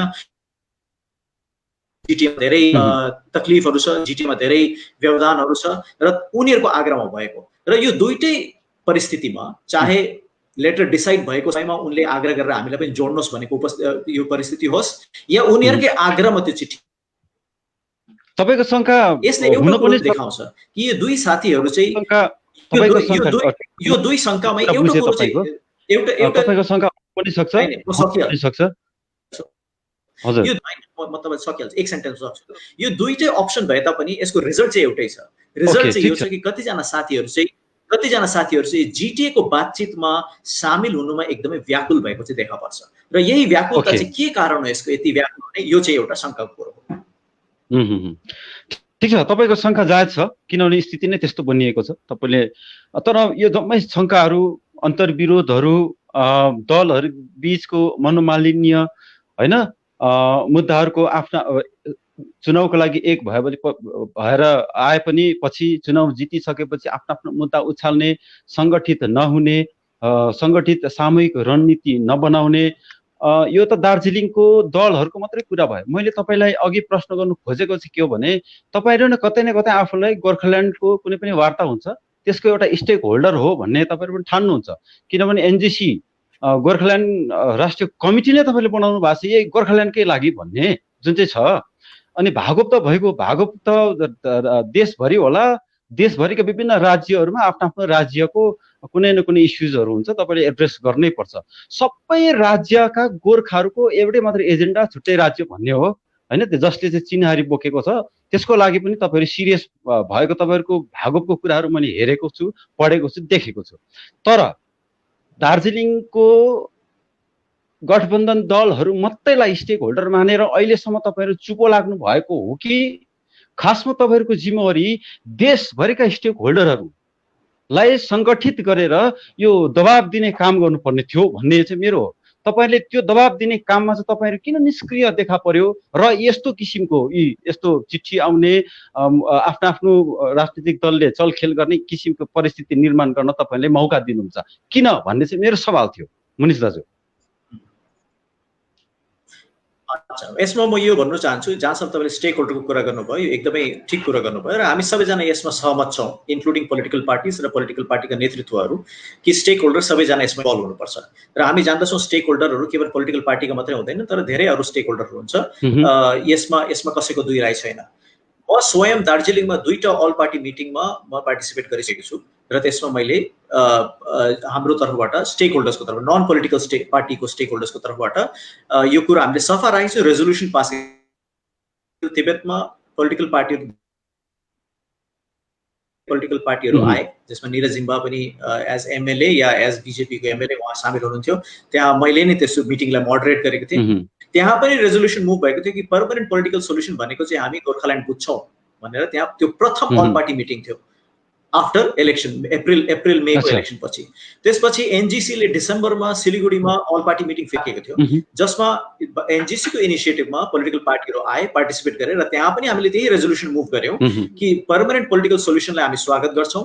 सबैले जनाकांक्षा यही मानेर एकदम वृहत मार्जिनले यो बीजेपीलाई जिताएको छ, बीजेपीको सरकार बनाउनमा सहयोग दिएको छ र भन्नाले चाहिँ हामी गोर्खाल्यान्ड बुझ्छौँ भनेर हामीले भनेको छौँ र बारम्बार हाम्रो तर्फबाट हाम्रो इनिसिएटिभको तर्फबाट हाम्रो मञ्चबाट हामीले भन्दै आएका छौँ कि पर्मानेन्ट पोलिटिकल सोल्युसन भनेको चाहिँ गोर्खाल्यान्ड नै हो र यस कुरोमा हामी अडिग छौँ। यस कुरोमा हाम्रो कुनै कम्प्रोमाइज छैन र पोलिटिकल पार्टीले आफ्नो मनोभरिङ गर्न सक्छ, पोलिटिकल पार्टीले आफ्नो कम्फर्टको लागि एउटा सबैको समन्वयको लागि एउटा कोइनेज गर्न सक्छ, एउटा संज्ञा बनाउन सक्छ। तर यसमा त्यो मजबुरीमा हामी छैनौँ। हामीलाई सफासँग भन्नुमा कुनै अप्ठ्यारो छैन र आज पनि यस मञ्चबाट म फेरि पनि भन्न चाहन्छु भारतीय गोर्खा पार्टी यसलाई गोर्खाल्यान्ड नै बुझेको छ, त्योभन्दा अरू केही बुझेको छैन। तपाईँ अघि त्यही व्यक्तिगत रूपमा तपाईँले अघि कुरा गर्दै जानुहुँदा यो शब्द अलि माथि तपाईँले आपत्ति जनाउनु भएको थियो किन छुट्टै राज्य नभनेर स्थायी राजनीतिक समाधान भन्ने? जब एनजिसीमा आउनुहुन्छ त्यहाँ बसेर कुरा गर्नुहुन्छ र त्यसलाई त्यही स्थायी राजनीतिक समाधानलाई गोर्खाल्यान्ड भनेर बुझ्नुहुन्छ, त्यो पनि तपाईँहरूको बुझाइ छ। त्यसपछि फेरि जब स्टेक होल्डरहरू एक बनेर रणनीति निर्माण गर्नुपर्ने हुन्छ त्यतिखेर फेरि तपाईँहरू निष्क्रिय रहनुहुन्छ र जब राजनीतिक यस्तो किसिमको अन्तर्विरोधहरू सुरु हुन्छ त्यतिखेर फेरि तपाईँहरूले चासो राख्नुहुन्छ। यो जम्मै कुराहरूले खासमा जनतालाई के चाहिँ सङ्केत दिइरहेछ, के चाहिँ भन्नु खोजिरहेछ तपाईँहरूको पक्षबाट? हामी निष्क्रिय छौँ भनेर तपाईँ स्वीकार्नुहुन्छ, हामीले काम गरेनौँ भनेर स्वीकार्नुहुन्छ कि यो माहौल बनाउनु दिएन भनेर? तपाईँको त्यो प्रश्नलाई म सिधै खारिज गर्छु। जसरी जिटिएलाई खारिज गर्ने कुरा गर्दैछ तपाईँको प्रश्नलाई पनि म एकदमै मान्दिनँ यो कुरोलाई हामी निष्क्रिय छौँ भनेर। म तपाईँलाई केवल यो सोध्न चाहन्छु, जबदेखि इलेक्सन जित्यो एक सवा साल भयो, कतिवटा अल पार्टी मिटिङ भएको छ? त्यसमा कतिवटा भएको छ कुल मलाई सङ्ख्या थाहा नहोला, तर त्यसमा धेरै 3 या 4 हुनसक्छ, मलाई थाहा छैन पोलिटिकल पार्टीहरूले कतिको अल पार्टी मिटिङ गरेन, तर 2टा अल पार्टी मिटिङको इनिसिएटिभ हामीले लिन्छौँ। मैले तपाईँलाई भने 2 अक्टोबर गरेको थियो, डिसेम्बरको तारिक मलाई याद भएन। र अल पार्टी मिटिङलाई सबै पार्टी मञ्च बनाउने एउटा मञ्च जसमा सबैजना आउन सक्ने, त्यो पोलिटिकल पार्टीले आपसमा बोलाउँदा हमेसा अप्ठ्यारो हुन्छ, पोलिटिकल पार्टीको अलिकति इगो हुन्छ, इगो क्ल्यास हुन्छ, एउटा पोलिटिकल पार्टीले बोलाउँदा अर्को पोलिटिकल पार्टी आउँदैन र यसैले गर्दा हुन्छ तपाईँहरूको त्यो सबै इगोलाई ध्यानमा राख्दै हामी चाहिँ एउटा फेसिलिटेट गरिदिन्छौँ र अल पार्टी मिटिङ 2टा हामीले डाकेका छौँ। यो भन्दा बाहेक अरू कति political party all party meeting भएको छ त्यो तपाईँले मलाई जनाउनुहोस्। त्यो त्यहाँबाट तपाईँलाई थाहा हुन्छ कि सक्रियताको हाम्रो प्रोपोर्सन चाहिँ कति छ आजको दिनमा, कति चाहिँ हामीले इनिसिएटिभ लिएको छौँ। हाम्रो त पोलिटिकल पार्टीसँग केही लेनदेन छैन। हामी पोलिटिकल पार्टीले कमिट गरेको पर्मानेन्ट पोलिटिकल सोल्युसन ल्याउँछु भनेर मैले त भनेको होइन, भारतीय गोर्खा परिसङ्घले भनेको होइन, पोलिटिकल पार्टीले यसमा भोट मागे, त्यसपछि पोलिटिकल पार्टीले चाहिँ कति अल पार्टी मिटिङ गर्यो? यसको प्रश्न चाहिँ तपाईँले मलाई होइन पोलिटिकल पार्टीलाई सोध्नुपर्छ तपाईँको निष्क्रियता के छ भनेर। यहाँ हामी न मान्छेसँग भोट माग्यौँ, न हामीले क्याम्पेन गर्यौँ, र पनि हामी सक्रियता देखाउँछौँ, र पनि हामी इनिसिएटिभ लिन्छौँ, र पनि पोलिटिकल पार्टीलाई घरिघरि मञ्च दिन्छौँ। त्यो समयमा फेरि तपाईँहरूले नै प्रश्न सोध्नुहुन्छ कि तपाईँ गैर राजनीतिक भएर तपाईँले पोलिटिकल कुरोमा किन चासो? फेरि चासो फेरि ठिक छ त तपाईँले भन्नुभयो कि हामी चासो लिँदैन भन्दा चाहिँ तपाईँले फेरि फर्केर हामीले सोध्नुहुन्छ कि यति दिन तपाईँले के गर्नु भएन भनेर। सो पहिले त तपाईँहरूले नै तपाईँ आफ्नो एउटा सफा गर्नुपर्छ, मन्तव्य सफा राख्नुपर्छ कि तपाईँले के चाहनुहुन्छ, तपाईँले हामी पार्टिसिपेट गरेको चाहनुहुन्छ या चाहनुहुन्न। पर्मानेन्ट पोलिटिकल सोल्युसनको नाममा भोट मागेको छ कि उहाँको सक्रियता कतिको रहेको छ कि केवल एमपी पठाएर एमपी माथि सबै ढुक्क भएर बसेको छ? यो प्रश्न तपाईँले गलत ठाउँमा सोध्नुहुँदैछ, यो प्रश्नको तपाईँको डाइरेक्सन गलत छ। र जहाँसम्म सक्रियता कुरा छ म फेरि पनि त्यही भन्दैछु, तपाईँले जेसुकै भन्नुहोस्, म लगातार निरन्तर व्यक्तिगत रीतिमा पनि भारतीय गोर्खा परिसङ्घको भएर पनि एनजिसीको भएर पनि नियमित प्रकारले एकदमै एक्सर्साइज यसलाई जारी राखेको छौँ। अल इन्डिया लेभलमा हामीले एक्सर्साइज हामीले मञ्चहरू सृजना गरेको छौँ। पोलिटिकल पार्टीलाई यसमा के को चासो? ठिक छ, धन्यवाद। मैले तपाईँ कुरा बुझिहालेँ। ठिक छ, मैले तपाईँलाई यो प्रश्न गर्नुको कारण के हो भने यसरी प्रश्न गरेर कसरी पनि खुलस्त बाधा चाहिँ के हो, खास समस्या कहाँ हो, मैले खोज्नु खोजेको समस्या कहाँ हो भन्ने हो। तपाईँले प्रयास गर्नुभयो, राजनीतिक दलहरू मानेन, तपाईँले मलाई भन्दै हुनुहुन्छ राजनीतिक दलहरूलाई प्रश्न गर्नु। राजनीतिक दलहरू ती दलहरू अहिले भाजपाको गठबन्धन दलहरूभित्रमा छ र त्यहाँभित्र जुन द्वन्द्व छ यो द्वन्द्वको कारण आजको परिस्थिति निर्माण भएको छ। यो जम्मै क्वेसन तपाईँको उत्तर एकअर्कामा कनेक्टेड अवश्य पनि छ। ठिक छ, म यता अमर दाजुकोमा जान्छु। यो तपाईँ अघि अलिक आधिकारिक कुराहरू गर्दै हुनुहुन्थ्यो, यसको कानुनी पक्षहरू अथवा जुन जिटिए सम्झौतामा कुराहरू भएको छ यो जम्मै छ। गृह मन्त्रालयको यो स्टेट सेन्टर विभागमा जुन राज्य बनाउने अथवा यस्तो कुनै इकाइहरू बनाउने र त्यसका संवैधानिक पक्षहरू केलाउने ठाउँ पनि हो जसले चाहिँ यो बैठक बोलाएको छ। त्यहाँ चाहिँ फेरि जहाँ चाहिँ हामीले हाम्रो कुरा राख्न सक्ने प्लेटफर्म पनि त्यो हो। त्यहाँ नजानु विमल खेमा र विनय खेमा दुईटै जसमा चाहिँ जुन चिठीमा चाहिँ उनीहरूको दलको नाम जिकिर छ, दलको नाम उल्लेख छ, उनीहरू नजानुले के बताउँछ? यो फेरि अर्को भुल हुनेछ कि यो सही हो? तपाईँलाई के लाग्छ? गल्ती त अब भन्नु सकिँदैन कि। तर मैले चाहिँ के भनेको भने अब अलिकति म मनोजलाई अघि धोकाको कुरामा भन्छु है। यो बडा मजाले एउटा प्लानिङ गरेर गरेको छ यो मिटिङ अर्गनाइज गर्दाखेरि कि। अब त्यहाँ के छ भने लास्ट इयर राजु विष्टलाई सपोर्ट गर्ने दलहरू यति बेसी छ है। अनि उनीहरूकोमा अहिले मुनिश भाइले भनेको पर्मानेन्ट पोलिटिकल सल्युसन भन्ने एउटा कसले एउटा नाम हालिदियो त्यहाँनिर है। अब यो पोलिटिकल सल्युसन भन्ने त्यो पोलिटिकल सल्युसन कहिले पनि पर्मानेन्ट हुँदैन। आज राज्य पाएर पनि मैले बारम्बार भन्दैछु, दिल्ली एउटा राज्य पाएर पनि अरविन्द केजरीवालको लेफ्टिनेन्ट गभर्नरसित बारम्बार लडाइँ हुन्छ। यो क्षमता मलाई दिएको हो तर आज किन लेफ्टिनेन्ट गभर्नरले त्यहाँ इन्टरभेन गर्दैछ भनेर है। त्यसले गर्दाखेरि पर्मानेन्ट पोलिटिकल सल्युसन भनेर नाम दिने मान्छेको नै नियत ठिक छैन। त्यो चाहे जोसुकैले पर्मानेन्ट पोलिटिकल सल्युसन किन मै पनि माग्नु ढुङ्ग्रो पनि लुकाउनु, यो त गोर्खाल्यान्ड हो नि। मैले अघि त भने 2008-09मा 10मा 2007-08-09मा म पनि जनमुक्ति मोर्चाभित्र थिएँ। हामीले जतिचोटि पनि त्रिपक्षीय वार्तामा जाँदा सिधै गोर्खाल्यान्ड भन्यौँ, हामीले पर्मानेन्ट पोलिटिकल सल्युसन माग्नु गएनौँ त्यहाँनिर। अब धोकाको कुरोमा चाहिँ के छ भने यहाँ बडा मजाले अब भोट जित्नुको लागि चाहिँ सबै दललाई एक मुष्टि पारेर दिल्लीमा लगेर अर्काको इनिसिएटिभमा, त्यो पनि दार्जिलिङमा कन्सेन्सस भएन, दिल्लीमा मारवाडीको इन्टरभेन्सनमा यो कन्सेन्सस भएको हो। त्यति बेला बजगाई भाइलाई राम्ररी याद छ, यो कुरो एक दिन बजगाई भाइले एक्सपोज गर्छ। अब अहिले 2021 को एसेम्ब्ली इलेक्सन अगाडि बिजेपीले हाम्रो पर्मानेन्ट पोलिटिकल सल्युसन चाहिँ सल्भ गरिदिनुपर्छ भनेर प्रेसर पर्दाखेरि अब के हुन्छ, बिजेपी त्यस्तो के अरे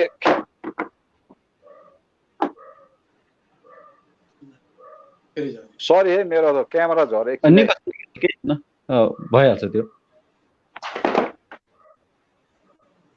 हेलो आउँदैछ? हजुर हजुर हजुर मलाई देख्दैछ हजुर। तपाईँको फोन झऱ्यो सायद। ठिक छ, सुनिरहेको छु। त्यहाँनिर अब सबै दललाई बोलाउँदाखेरि त्यहाँ किचलो हुन्छ त। अनि किचलो हुँदाखेरि चाहिँ सबैभन्दा सजिलो एउटै दललाई मात्रै बोलाउनुको लागि चाहिँ यही जिटिए एक्कर्डको जुन चाहिँ के अरे रिभ्यू छ, त्यो रिभ्यूमा एउटै पार्टीलाई मात्रै बोलाउने प्रोभिजन राखेको छ। त्यसले गर्दाखेरि अहिले आयो है। हेलो आइरहेछ दाजु, आइरहेछ। त्यसले गर्दाखेरि अब त्यो जिटिए एक्कर्डमा जुन पार्टीले हस्ताक्षर गर्यो त्यो पार्टीलाई मात्र बोलाउनुको लागि चाहिँ यो जिटिए को रिभ्यू मिटिङ राखेको। अब अहिले मनोज भाइले मलाई प्रश्न के गर्यो भने अर्को भाइको प्रश्न के थियो? अच्छा, यो जुन स्टेट सेन्ट्रल सीएस डिपार्टमेन्ट जुन चाहिँ छ यसमा चाहिँ कुनै पनि राज्य बनाउनु अथवा कुनै पनि यस्तो निकाय बनाउनुको लागि यसका संवैधानिक पक्षहरू, कानुनी पक्षहरू, जम्मै चिजहरू केलाउने डिपार्टमेन्ट पनि हो। यहाँ त्यो समीक्षाहरू पनि गरिन्छ जुन विभागले चाहिँ यो बैठक बोलाएको छ। त्यहाँ नजानु, जहाँ चाहिँ गएपछि चाहिँ हाम्रो मुद्दा राख्ने ठाउँ पनि छ, स्पेस हो, त्यो स्पेस क्रिएट गरेको छ। त्यहाँ नजानु चाहिँ के साँच्चै नै फेरि अर्को गल्ती हो कि साँच्चीकै सही कुरा हो? के हो तपाईँको विश्लेषणमा, के छ तपाईँको अध्ययनले के भन्छ? भारतीय जनता पार्टीले पोलिटिकल मिटिङ बोलाउँदैन ट्राइपार्टाइट है। उनीहरूले एउटा एडमिनिस्ट्रेटिभ एउटा प्रशासनिक मिटिङ बोलायो कि। मेरो भन्नुको अर्थ चाहिँ के हो भने आज त्यो अपर्च्युनिटीलाई पनि हामीले मिस गर्नु हुन्थेन। अनि यो जुन प्रोभिजन छ, जुन जिटिए अकर्डमा प्रोभिजन छ रिभ्यू गर्ने, यही रिभ्यू मिटिङमै बसेर त्यहाँनिर प्रशस्त जग्गा रहेछ, हामीले त्यहाँनिर गोर्खाल्यान्डको कुरो गर्ने अनि 11 जात गोष्ठीको, सेन्ट्रल युनिभर्सिटीको धेरैवटा कुरोहरू छ त्यहाँ एकर्डमा। त्यो एकर्ड अनुसार इम्प्लिमेन्टेसन भएको छैन, त्यसमा राज्य सरकारको पनि गल्ती छ अनि केन्द्र सरकारको पनि त्यसमा निष्क्रियता। अब उनीहरूले अब अघि विनयले एउटा कुरा राम्रो भने नि, बिजेपी आए फन्डहरू पनि सेन्ट्रलको सेयर दिएको छैन। यो कुरोहरू अब अहिलेसम्म बोर्ड अफ एडमिनिस्ट्रेसनले चलाइरहेछ, त्योभन्दा अगाडि 5 वर्ष झन्डै लगभग गोजमुमोले चलायो। तर यो कुरोहरू लिएर पनि उनीहरू केन्द्र सरकार अगाडि गएन। त्यसले गर्दाखेरि अब त्यहाँनिर मैले देखेको त्यो जिटिए एकर्डमा नै प्रशस्त जग्गा छ, राम्रोसितले पैरवी गर्नु सक्यो भने आज बिजेपीले एउटा कूटनीति खेलेर पठाएको यो यसमा गएर चाहिँ हाम्रो प्रतिनिधिहरूले हाम्रो अब जो पनि स्टेक होल्डरको कुरा आउँदछ होइन, स्टेक होल्डरमा अब हामी त इन्ट्रेस्टेड पार्टी चाहिँ हो, हामीलाई स्टेक होल्डर त गन्दैन, तर गएर त्यहाँनिर टेबल टर्न गराउन सक्ने एउटा अपर्च्युनिटी चाहिँ हो यो। त्यसले गर्दाखेरि कति दिनसम्म हामी भारतीय जनता पार्टीको कूटनीतिमा हामी चाहिँ एउटा रिसिभिङ एन्डमा बसेर काम गर्ने, हामी किन जहिले पनि रुनु पर्ने, कराउनु पर्ने, अहिले फेरि अब सबैजना रुएकै बराबर भनेर, तर गएर रोइ कराइ उत्तिकै छ। हामीले त्यो एउटा हाम्रोमा त्यो एउटा क्षमता हुनुपर्छ। अदरवाइज यो हुकार पिट्ने, ठुल्ठुलो कुरा गर्ने, रेटोरिक गर्ने अब नेतृत्वहरूबाट चाहिँ हुँदैन केही पनि। त्यसले गर्दाखेरि अब हामीले खोजेर निकाल्नु पर्ने चाहिँ कुरो के हो भने यो पर्मानेन्ट पोलिटिकल सल्युसन भन्ने नाम कसले दियो? यो मान्छेले चाहिँ हामीलाई, भारतीय जनता पार्टीलाई किन आज दोष दिनु, तृणमूल कङ्ग्रेसलाई किन दोष दिनु? जसले पर्मानेन्ट पोलिटिकल सल्युसन भन्छ त्यो मान्छे सबभन्दा ठुलो दोष छ। ओके, ठिक छ, धन्यवाद दाजु। अच्छा, यो त सरासरी यो प्रश्नले सरासरी दाजुको अमर दाजुको जुन कुरा आयो यसले सरासरी बिपी बजगाई दाजुतिरै लक्ष्य गरिरहेछ, किनभने पर्मानेन्ट पोलिटिकल सल्युसनको बारेमा तपाईँले चुनावमा मुद्दा के अरे भोट माग्नु भएको हो, अनि तपाईँले हाल्नु पनि भएको हो, पछि तपाईँ त्यहाँबाट निस्किनु भयो। तपाईँलाई यो निस्किएको कारण तपाईँलाई नै थाहा होला। दाजुले जुन चिजहरू भन्दै हुनुहुन्छ यो एउटा अपर्च्युनिटी हो, जुन कूटनीति आजको स्थितिमा दुईटा जुन मुद्दामाथि वार्ता हुनुपर्ने त्यसमा वार्ता नगरेर जुन कूटनीतिक हिसाबले जिटिएको रिभ्यू बैठक बोलाएको छ, यो उनीहरूको कूटनीति जे हो त्यही कूटनीतिलाई प्रयोग गरेर हामीले पनि त्यसमा आफ्नो कुराहरू राख्नु छ भनेर जो अमर दाजुले भन्दै हुनुहुन्छ। बिपी बजगाई दाजुलाई के लाग्छ? दाजुको ठनाइ सही हो कि? घुमी फेरि तपाईँको प्रश्न अघिकै ठाउँमा कता कता म सन्दर्भमा त्यही नै ठोकिन आयो है।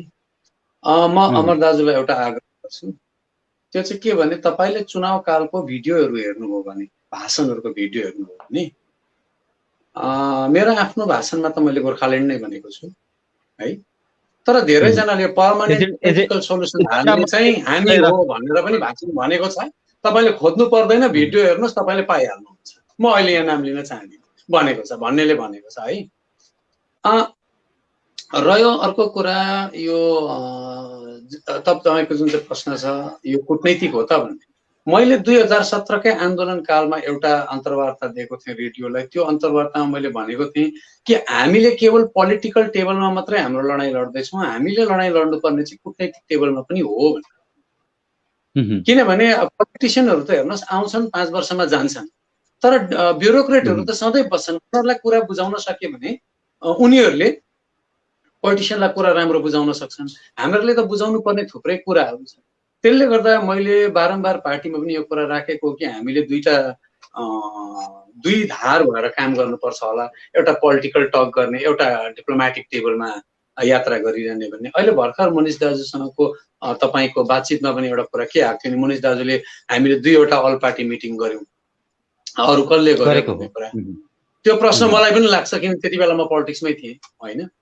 तर त्यसको जवाब म यसरी दिन चाहन्छु दाजु कि तपाईँहरूले जागरुकताको लागि, राजनीतिक जागरुकताको लागि 2वटा मिटिङ गर्नुभयो, चाहे त्यो पोलिटिकल पार्टीको जागरुकताको लागि होस् या अवेरनेस अरू आमको लागि। जनता त्यसै पनि जागरुक छन्, जनतालाई चाहिएको गोर्खाल्यान्ड देखाइसकेको छ। यसको लागि हामीले जागरुकता सभा गर्नु जरुरी छैन या जम्मै के। मेरो आग्रह के हो भने आज मनिष दाई जस्तो व्यक्ति जो 2वटा सङ्गठनसँग, एनजिसीसँग पनि सम्बद्ध हुनुहुन्छ अनि भागोपाको त भागोपाको मुद्दा नै भूमि, आफ्नो बासभूमि हो। होइन, ठिकै छ बिपी दाजु, मैले सोधेको कुरा त्यही हो। मेरो आग्रह के थियो भने एनजिसीले अघि उहाँको त्यो जवाब दिनु पाउनु होइन, अघिको जवाब दिनु नि पाउँछु नि, तपाईँको पनि दिन्छु, उहाँको हुन्छ। एनजिसीले अल पार्टी सल पार्टी गर्नुहोस्, त्यो पनि गर्नु, तर त्यो बाहेक तपाईँहरूले दुईवटा संगठन छ, कमसे कम केन्द्रमा डिप्लोमेटिक टेबलहरूमा निरन्तर रूपमा तपाईँहरूले जाने काम किन गर्नु भएको छैन? तपाईँहरूलाई म आग्रह गर्छु, तपाईँहरूले त्यो लाइनमा पनि काम गरिदिनु भयो भने त्यसले धेरै राम्रो हो, त्यसले धेरै राम्रो काम गर्छ। यो मेरोबाट एउटा आग्रह है तपाईँलाई, कुनै डिबेट होइन, यो आग्रह। अनि अर्को कुरा हेर्नुहोस्, जुन धोकाको कुरा छ, आज तपाईँले त्यो के छुट्छ त भन्ने हेर्नुहोस्, म फेरि पनि भन्दैछु, कुनै एउटै मात्रै राजनीतिक दल अब गएर चाहिँ बातचितमा बस्यो भने त्यसमा अब जनताले विश्वास गर्दैन। किन गर्ने ठाउँ हामीले बारम्बार हराइसकेका छौँ नि। त्यसले गर्दा भारतीय जनता पार्टीले र केन्द्र सरकारले यदि कुनै प्रकारको प्रोभिजन तयार गर्छ बात मार्ने भने जम्मै स्टेक होल्डरलाई लिएर त्यो प्रोभिजन तयार गरेको हुन्छ। यो टेक्निकल हो कि नन टेक्निकल हो म जान्दिनँ त्यो विषय।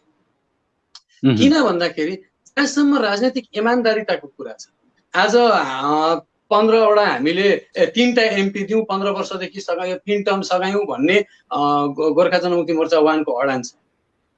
तर म तपाईँलाई आज एउटा चिठी हेर्नुहोस्, 23 सेप्टेम्बर 1996 को, आजभन्दा 24 वर्ष अगाडिको एउटा चिठी म तपाईँलाई देखाउँछु। यो चिठी LK आडवाणी प्रेसिडेन्ट हुँदा उहाँलाई लेखेको हो, भारतीय जनता पार्टीको प्रेसिडेन्टलाई। तर चिठी लेखेको पुरन लोहार, त्यति बेलाको BJP क्यान्डिडेट कालिम्पोङबाट। र त्यो हेर्नुहोस्, यहाँ सही छाप लागेको छ दिल्लीको अफिस। त्यति बेलादेखि बुझाइएको गोर्खाल्यान्ड चाहिन्छ भनेर पार्टी इट्सेल्फ आफैले। आज 24 वर्षदेखि यो डिमान्ड BJP कार्यालयमा मैले जान्दा योभन्दा पुरानो पनि हुन सक्छ। मैले यो पत्रको आधारमा 24 वर्ष पुरानो डिमान्डलाई अहिले टेक्निकल आधारमा ल्याएर हामीलाई भोट माग्ने बेलामा त सिधै PPS भनेर माग्यौँ, हामीले सघायौँ पनि, भोट पनि मागिदियौँ। अब मागिसकेपछि चाहिँ अहिले आएर टेक्निकल कुरा किन रिभ्यूको कुरा? रिभ्यू भन्दा पर पर्मानेन्ट पोलिटिकल सोल्युसन भनेको के हो त्यो तय गर। किनभने अघि अमर दाजुले भन्नुभयो पर्मानेन्ट पोलिटिकल सोल्युसन के हो, त्यो बज्ञै भएको छ। म तपाईँलाई एउटा आग्रह गर्छु, भारतीय जनता पार्टीले उसको घोषणा पत्र सुन्नुहोस्, अब BJP-लाई सघाउने पार्टीहरू त पर्मानेन्ट पोलिटिकल सोल्युसन के हो आफैले भन्नु सकेन। त्यो अन्दाले मैले त गोर्खाल्यान्ड भन्दैछु नि दाजु, मैले त गोर्खाल्यान्ड भन्दैछु। मेरो बुझाइ त्यो, अनि जब म प्रवक्ता भएँ लेखिसकिएको थियो।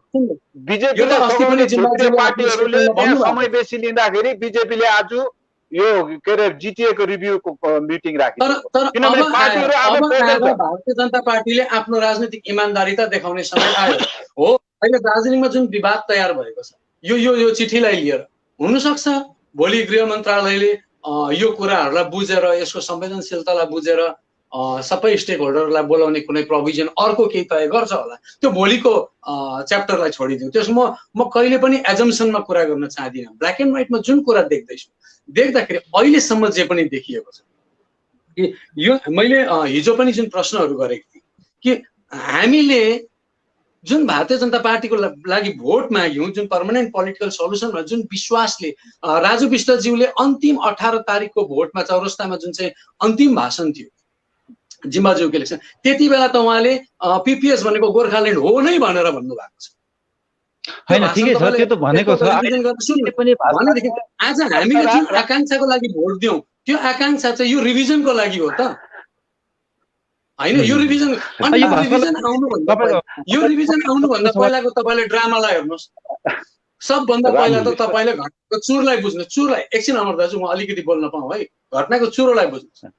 BP बजगाई जुन मान्छे केवल अनि केवल गोर्खाल्यान्डको समर्थनमा राजनीतिमा उत्रियो, आज त्यो मान्छे जेल गएर पनि बाहिर निस्केर आएर बोल्दै थियो, लेख्दै थियो। त्यो मान्छेलाई पार्टीमा बोल्न प्रतिबन्धित गरियो पहिला, जसको कारणले म पार्टीबाट निस्केँ। पछि आएर गृहमन्त्रीलाई एउटा टिमले भेट्छ, टिमले भेटिसकेर चाहिँ त्यो अरू चाहिँ BJP-सँग गठबन्धनमा छैन, हामी मात्रै हो भन्छ। अनि त्यो पछि यो चिठी आउँछ भने म हेर्नुहोस्, म बसेको दललाई मैले विरोध गर्न चाहेको होइन होला। यो उहाँहरूबाट तकनिकी गडबडी भयो होला यस्तो भयो। तर आफूलाई सुधार गरेर अगाडि आउनु, आफूलाई सुधार गरेर उहाँहरू अगाडि आउनुपर्छ। अनि यो स्पष्टीकरण मैले तपाईँले माग्ने होइन, यो स्पष्टीकरण गोर्खा जनमुक्ति मोर्चाको अध्यक्षले नै भारतीय जनता पार्टीलाई। एउटा कुरा अझै भन्छु म, अलिकति बजगाईलाई एकैछिन भाइ। अब पर्मानेन्ट पोलिटिकल सोल्युसन त राजु विष्टले भन्ने कुरो होइन नि। राजु विष्टलाई सघाउने साथीहरूले पहिला नै यो कुरोमा कन्सेन्ससमा किन रिच गरेन? पर्मानेन्ट पोलिटिकल सोल्युसन हामी त कन्सेन्ससमै थियो नि। अब त्यहाँमाथि पनि के कुरा भयो भने अलिकति तर चुनाव जितिसकेपछि एक मिनट अब अस्ति के भन्यो भने कहाँसम्म पुग्यो भने यो घटक दलहरू त्यहाँनिर कस्तो कस्तो कन्डिसनमा के अरे हामीले सघायो यो कुरो म एक्सपोज गरिदेऊ डिस्क्लोज गरिदेऊ भन्नुपर्ने पनि भने एकजनाले हो। अब मैले अर्को कुरो अनअफिसियल एउटा के सूत्रबाट सुनेको छु भने सम्भवतः बिपी भाइ अथवा कसैले भनेको हुनसक्छ म एउटा घटक दलको सेक्रेटरीसित भेट्छु अनि त्यो भेटेर उहाँकोबाट पर्मिसन पायो भने म एक्सपोज गर्छु हाम्रो लास्ट इयर चाहिँ कसरी गठबन्धन भएको थियो कुन कुन शर्तमा भन्ने त्यहाँसम्म पुग्यो। अब पर्मानेन्ट पोलिटिकल सोल्युसन के हो भनेर त्यहाँनिर कन्सेन्ससमा पुग्नुको साटो साथीहरू एक्सपोज गर्नेपट्टि जाँदाखेरि आज बिजेपीले यस्तो राम्रो एउटा मौका पायो। ल त तिम्रो पोलिटिकल सोल्युसन तिम्रो स्पेल आउटै नहुने रहेछ यही जिटिए को रिभ्यू गर्न आइज भनेको। तर एउटा के अरे राम्रो एउटा अपर्च्युनिटी थियो त्यहाँनिर। म चाहिँ विनय खेमाको भए चाहिँ म जाने थिएँ अनि त्यहाँ टेबल टर्न गराइदिने थिएँ। जिटिए एयरपोर्टको एकवटा बुँदा पढिहेरिकन त्यो भित्रैबाट फेरि गोर्खाल्यान्डको कुरा उठाउन सक्ने त्यहाँनिर प्रोभिजन रहेछ। तर आज विनय भाइको प्रेस के अरे कन्फरेन्स हेरे प्रेस कन्फरेन्समा उनीहरूले पनि आफैले यहाँ नै अन देयर ओन डिसिजन लियो कि उहाँहरूलाई पनि नजानु भन्ने निर्देश आयो। यो कुरो पनि फेरि खुला गरेको छैन, त्यहाँ प्रेसले पनि सोधेन। त्यो नजाने निर्णय तपाईँहरू आफैले लिनुभयो कि तपाईँहरूले कसैले निर्देश दियो? यहाँ त मैले भने त मैले लास्ट इयर बाई इलेक्सनमा उठ्दाखेरि नै भनेको थिएँ यहाँ साँडेको जुजाइमा बाछाको मिचाइ उता बोलाउनेले कुन चाहिँ कूटनीति अपनाएर बोलायो तर यहाँ नजाने भन्नेहरूको कूटनीति फेरि अर्को के छ यो पनि बुझ्नुपर्छ है हामीले। अब हामीले अब बोल्नु पर्यो। हामी त त्यो महागठबन्धनमा थिएन। मैले त भनेको थिएँ यो कन्सेन्सस दार्जिलिङमा हुनुपर्ने दिल्लीमा गएर ब्रेन राइटले टालेको एउटा गठबन्धन थियो त्यो अहिले गठबन्धन फुक्लेर जाँदैछ। ठिक छ। अच्छा म एउटा सानो कुरा उठेकोमा म सानो स्पष्टीकरण दिइहाल्छु। अमर दाइको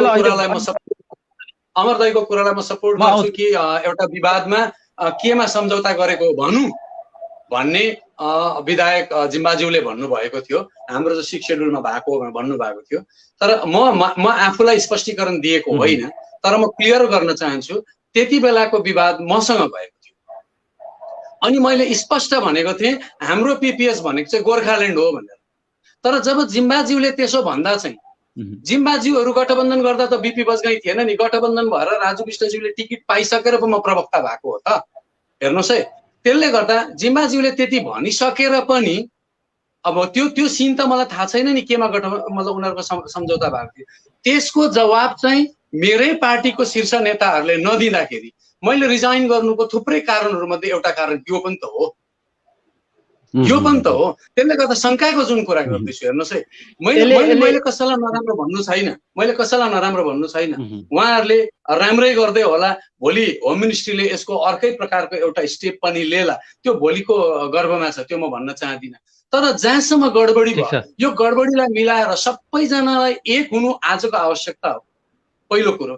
दोस्रो कुरो कुनै पनि मिटिङ गर्छ अब चाहिँ मेरो आफ्नो कन्साइसले के भन्छ भने गोर्खाल्यान्ड भन्ने जम्मै स्टेक होल्डरहरू त्यसमा सामेल भएको हुनुपर्छ। कोही एकजनाले मात्र चाहिँ फेरि केमा सम्झौता गरेर आउँछ भन्न सकिँदैन। यो इतिहासले देखाइसकेको छ र यो चाहिँ सबैको एकता आज सबै एक ठाउँ उभिन किन सक्दैनौँ त्यो चाहिँ प्रयास गर्नु पर्यो नि हामी। मुनिश दाजु हजुर भाइ पहाडमा गठबन्धन दलहरू बीचको फाटो देख्नुभयो। विमल गुरुङले गोरामुको निरज जिम्बालाई विधायक बनाएर बङ्गालसँग सम्पर्क गर्न पठाए। जितिसकेपछि 6औं अनुसूचीको मुद्दा उछाले। त्यतिखेर विमल गुरुङ मौन देखा पर्यो। उहाँहरूको केही टिप्पणी आएन न भाजपा को टिप्पणी आयो। भाजपा पनि मौन देखियो। स्पष्ट छ गोरामुमो अहिले पनि 6औं अनुसूचीको मुद्दामै छ तबसम्म जबसम्म उनीहरूको गठबन्धनभित्र यो दुईटा मुद्दा लिएर इमानदार पहल हुँदैन भन्ने बित्तिकै उनीहरूको विकल्प मुद्दा छँदैछ 6औं अनुसूची। यता विमल गुरुङको पक्ष अर्को छ, यता गठबन्धन दलभित्रकै पक्षहरू पनि अर्को छ। यी गठबन्धन दलहरूभित्रको अन्तर्विरोध र समस्याको कारणले गर्दा जम्मै भारतभरिको गोर्खाहरूको मुद्दालाई चोट पार्ने काम गरिरहेको छ कि छैन, तपाईँ के देख्नुहुन्छ? सबैभन्दा पहिले त म यो भन्न चाहन्छु कि जो अन्तर्विरोधहरू छ जसको तपाईँले चर्चा गर्नुभयो त्यो निश्चय नै अन्तर्विरोधहरू छ। सबै पोलिटिकल पार्टीको आफ्ना आफ्ना एउटा विशेष एजेन्डा छ र त्यो अन्तर्विरोध सबै प्रष्ट भएको कुरो, त्यो लुकाएर लुकिने कुरो होइन, त्यो डिनाइ हुने कुरो होइन। तर पनि म फेरि आउँछु, यो जो शब्दावली बनाइएको छ पर्मानेन्ट पोलिटिकल सोल्युसन, यो चाहिँ अन्तर्विरोधलाई म्यानेज गर्नुको लागि एकदमै स्मार्ट शब्दावली हो। जहाँसम्म शब्दावलीको स्मार्टनेस छ त्यसमा त हामीले त्यस मान्नै पर्छ कि यो एकदमै स्मार्ट शब्दावली हो। किनभने पर्मानेन्ट पोलिटिकल सोल्युसन भन्यो, पोलिटिकल सोल्युसन भन्ने तात्पर्यले हामी सबै जसलाई जे बुझ्नु मन लाग्छ, जसलाई जे त्यसमा फिट गर्नु मन लाग्छ, त्यो इलेक्सनको बेलामा त्यति टाइम थिएन एकअर्काको अन्तर्विरोधलाई आइरन आउट गर्ने, त्यसलाई सम्बोधित गर्ने, र जसले पनि यो कॉइनेज गर्यो, जसले पनि यो शब्दावली ल्यायो, यो एकदमै स्मार्ट शब्दावली हो। कन्ट्रडिक्सनलाई म्यानेज गर्नु, यो कुरो त म मान्छु, यो कुरोलाई, यो कुरो पक्कै हो। तर मेरो भनाइ चाहिँ के हो, त्यो शब्दावली बनाए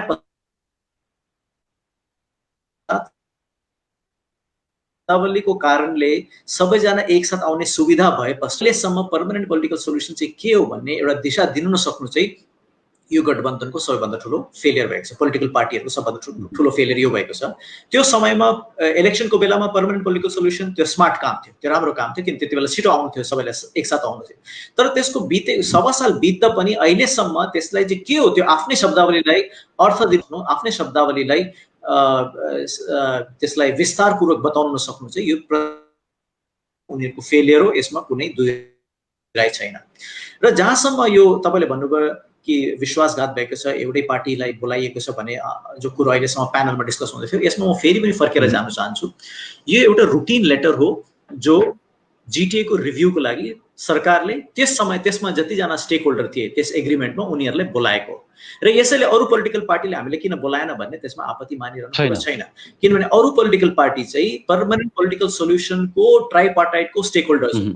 र म घरिघरि यो भन्न चाहन्छु कि यो चिठी र जो प्रस्तावित ट्राइपार्टाइटको चिठी, जो टक्स हुनु छ त्यसको जो चिठी छ, जसको संकेत सांसदले घरिघरि गर्नुहुन्छ, यो दुईटा भिन्दै भिन्दै कुरो हो। र वास्तवमा जुन कुरोको संकेत गरिँदैछ घरिघरि कि एउटा ट्राइपार्टाइट सुरु हुन्छ पर्मानेन्ट पोलिटिकल सोल्युसनको लागि, त्यसको निम्ति कुनै पनि कदम उठाइएको अहिलेसम्म देखा परेको छैन। यो दुईटा इन्डिपेन्डेन्ट कुरो हो।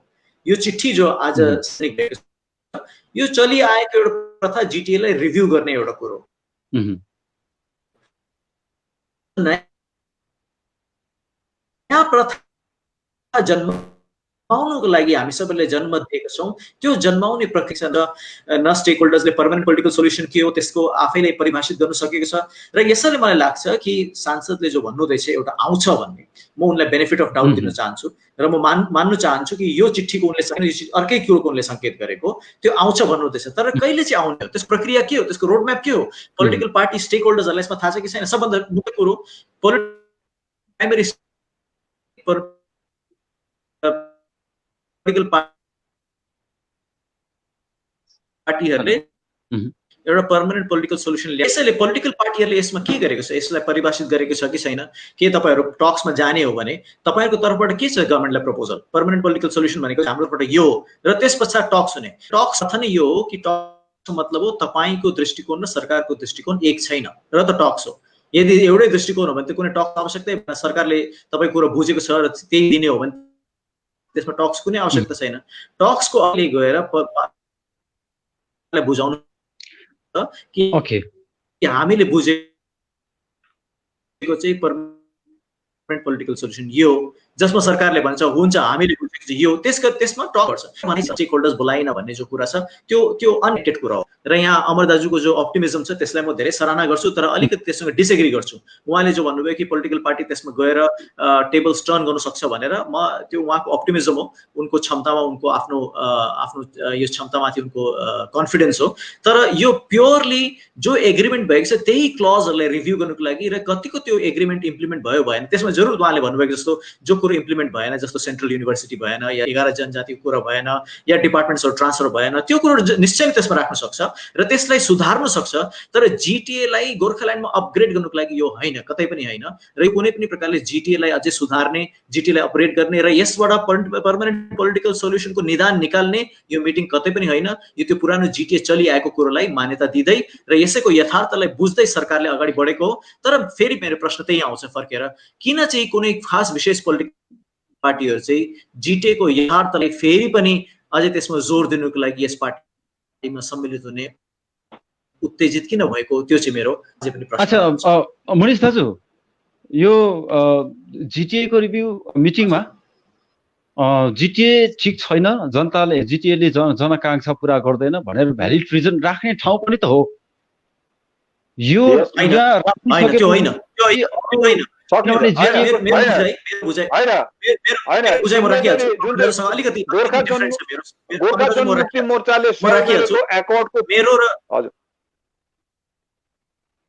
मेरो र अमर दाजुको यसमा बुझाइ अलिकति फरक छ, यसकारण म कुरा राखिहाल्छु, त्यसपछि दाजु राख्नुहुन्छ। मेरो मान्नु यसमा क्लियर छ, जो एकर्ड भएको छ त्यसलाई रिभ्यू गर्नु, इम्प्लिमेन्टेसन जहिले पनि रिभ्यू मिटिङ्सहरू कल हुन्छ, जिटिए को रिभ्यू मिटिङ कल गर्नु मतलब कुनै पनि एकर्डको जो रिभ्यू मिटिङ कल हुन्छ त्यसको अर्थ हो यसको इम्प्लिमेन्टेसन कतिको भएको छ या छैन, यसमा के बाधा छ, के व्यवधान छ, त्यो व्यवधानलाई टाढा गरेर कसरी चाहिँ एग्रिड कुरोलाई चाहिँ हामी इम्प्लिमेन्ट गर्न सक्छौँ। यो चाहिँ एउटा लिमिटेड यसको एजेन्डा हो र यही लिमिटेड यसलाई दिएको म्याद हो। र योभन्दा ठुलो यसैलाई यो मिटिङको मार्फत चाहिँ गोर्खाल्यान्ड आउँछ या कुनै पर्मानेन्ट पोलिटिकल सोल्युसन आउँछ भन्ने चाहिँ म यसलाई मान्दिनँ। यसको लागि एउटा छुट्टै मिटिङ नै कल हुनुपर्छ, अर्कै मिटिङ यही एजेन्डा बोकेर कल हुनुपर्छ। पर्मानेन्ट पोलिटिकल सोल्युसन त मैले अघि नै भनिहालेँ नि, जुन साथीहरूले बिजेपीलाई सघायो उनीहरै माझमा त पर्मानेन्ट पोलिटिकल सोल्युसन के हो तय भएकै छैन भनेदेखि त यो पर्मानेन्ट पोलिटिकल सोल्युसनको त कुरै आउँदैन नि। तर मेरो भन्नुको अर्थ चाहिँ के हो भने जिटिए एकर्डलाई एकपल्ट राम्ररी पढ्नु भयो भने त्यहाँ सफिसियन्ट माने यो हाम्रो गोर्खाल्यान्डको माग उठाउने प्रशस्त जग्गा छ।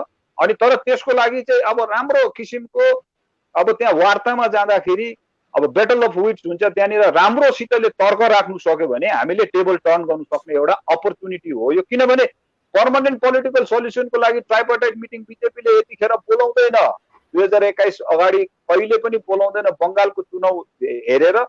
अनि उनीहरूले अहिले एउटा यो चिठी दिएर उनीहरूले एउटै ढुङ्गाले धेरैवटा चरा मारेको छ। यिनीहरूले एउटा मेसेज पनि क्लियर पठायो बेङ्गलको मेन ल्यान्डमा उनीहरूको कन्स्टिट्युएन्ट्समा कि हामी चाहिँ अहिले दार्जिलिङ विषय लिएर छुट्टै राज्यको लागि हाम्रोबाट कुनै कमिटमेन्ट छैन, हामी यही जिटिएकै रिभ्यू मिटिङ बोलाउँछौँ भनेर उनीहरूले एउटा मेसेज पनि पठाएको हो। तर मेरो भन्नुको अर्थ चाहिँ के हो भने हामीलाई political tripartite meeting permanent political सोल्युसनमाथि चाहिँ नियर फ्युचरमा बिजेपीले बोलाउँदैन।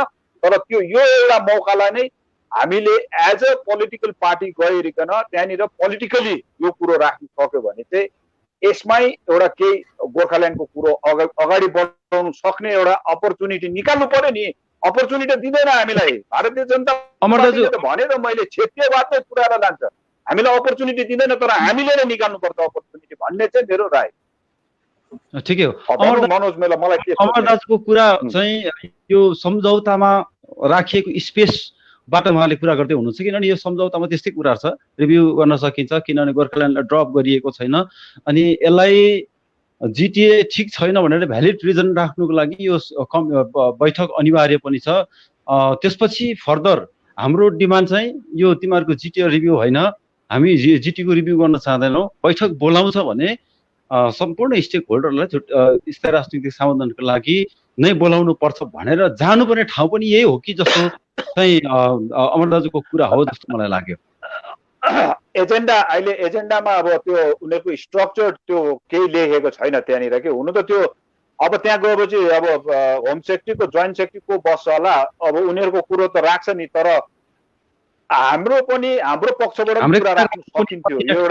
एउटा विन्डो चाहिँ दिएको थियो, तर अब त्यसमा कूटनीति खेलेको छ। किनभने भारतीय जनता पार्टीले हिजो मलाई प्रज्वल भाइले त्यो सोध्दै थियो, त्यो भुल बुझाबुझ हो कि के हो बिजेपी र या घटक दलहरू भन्छ। बिजेपी जस्तो पार्टी जसले देश चलाइराखेको छ दिल्लीमा बसेर उनीहरूले कहिले पनि कुरा भुल बुझेको हुँदैन।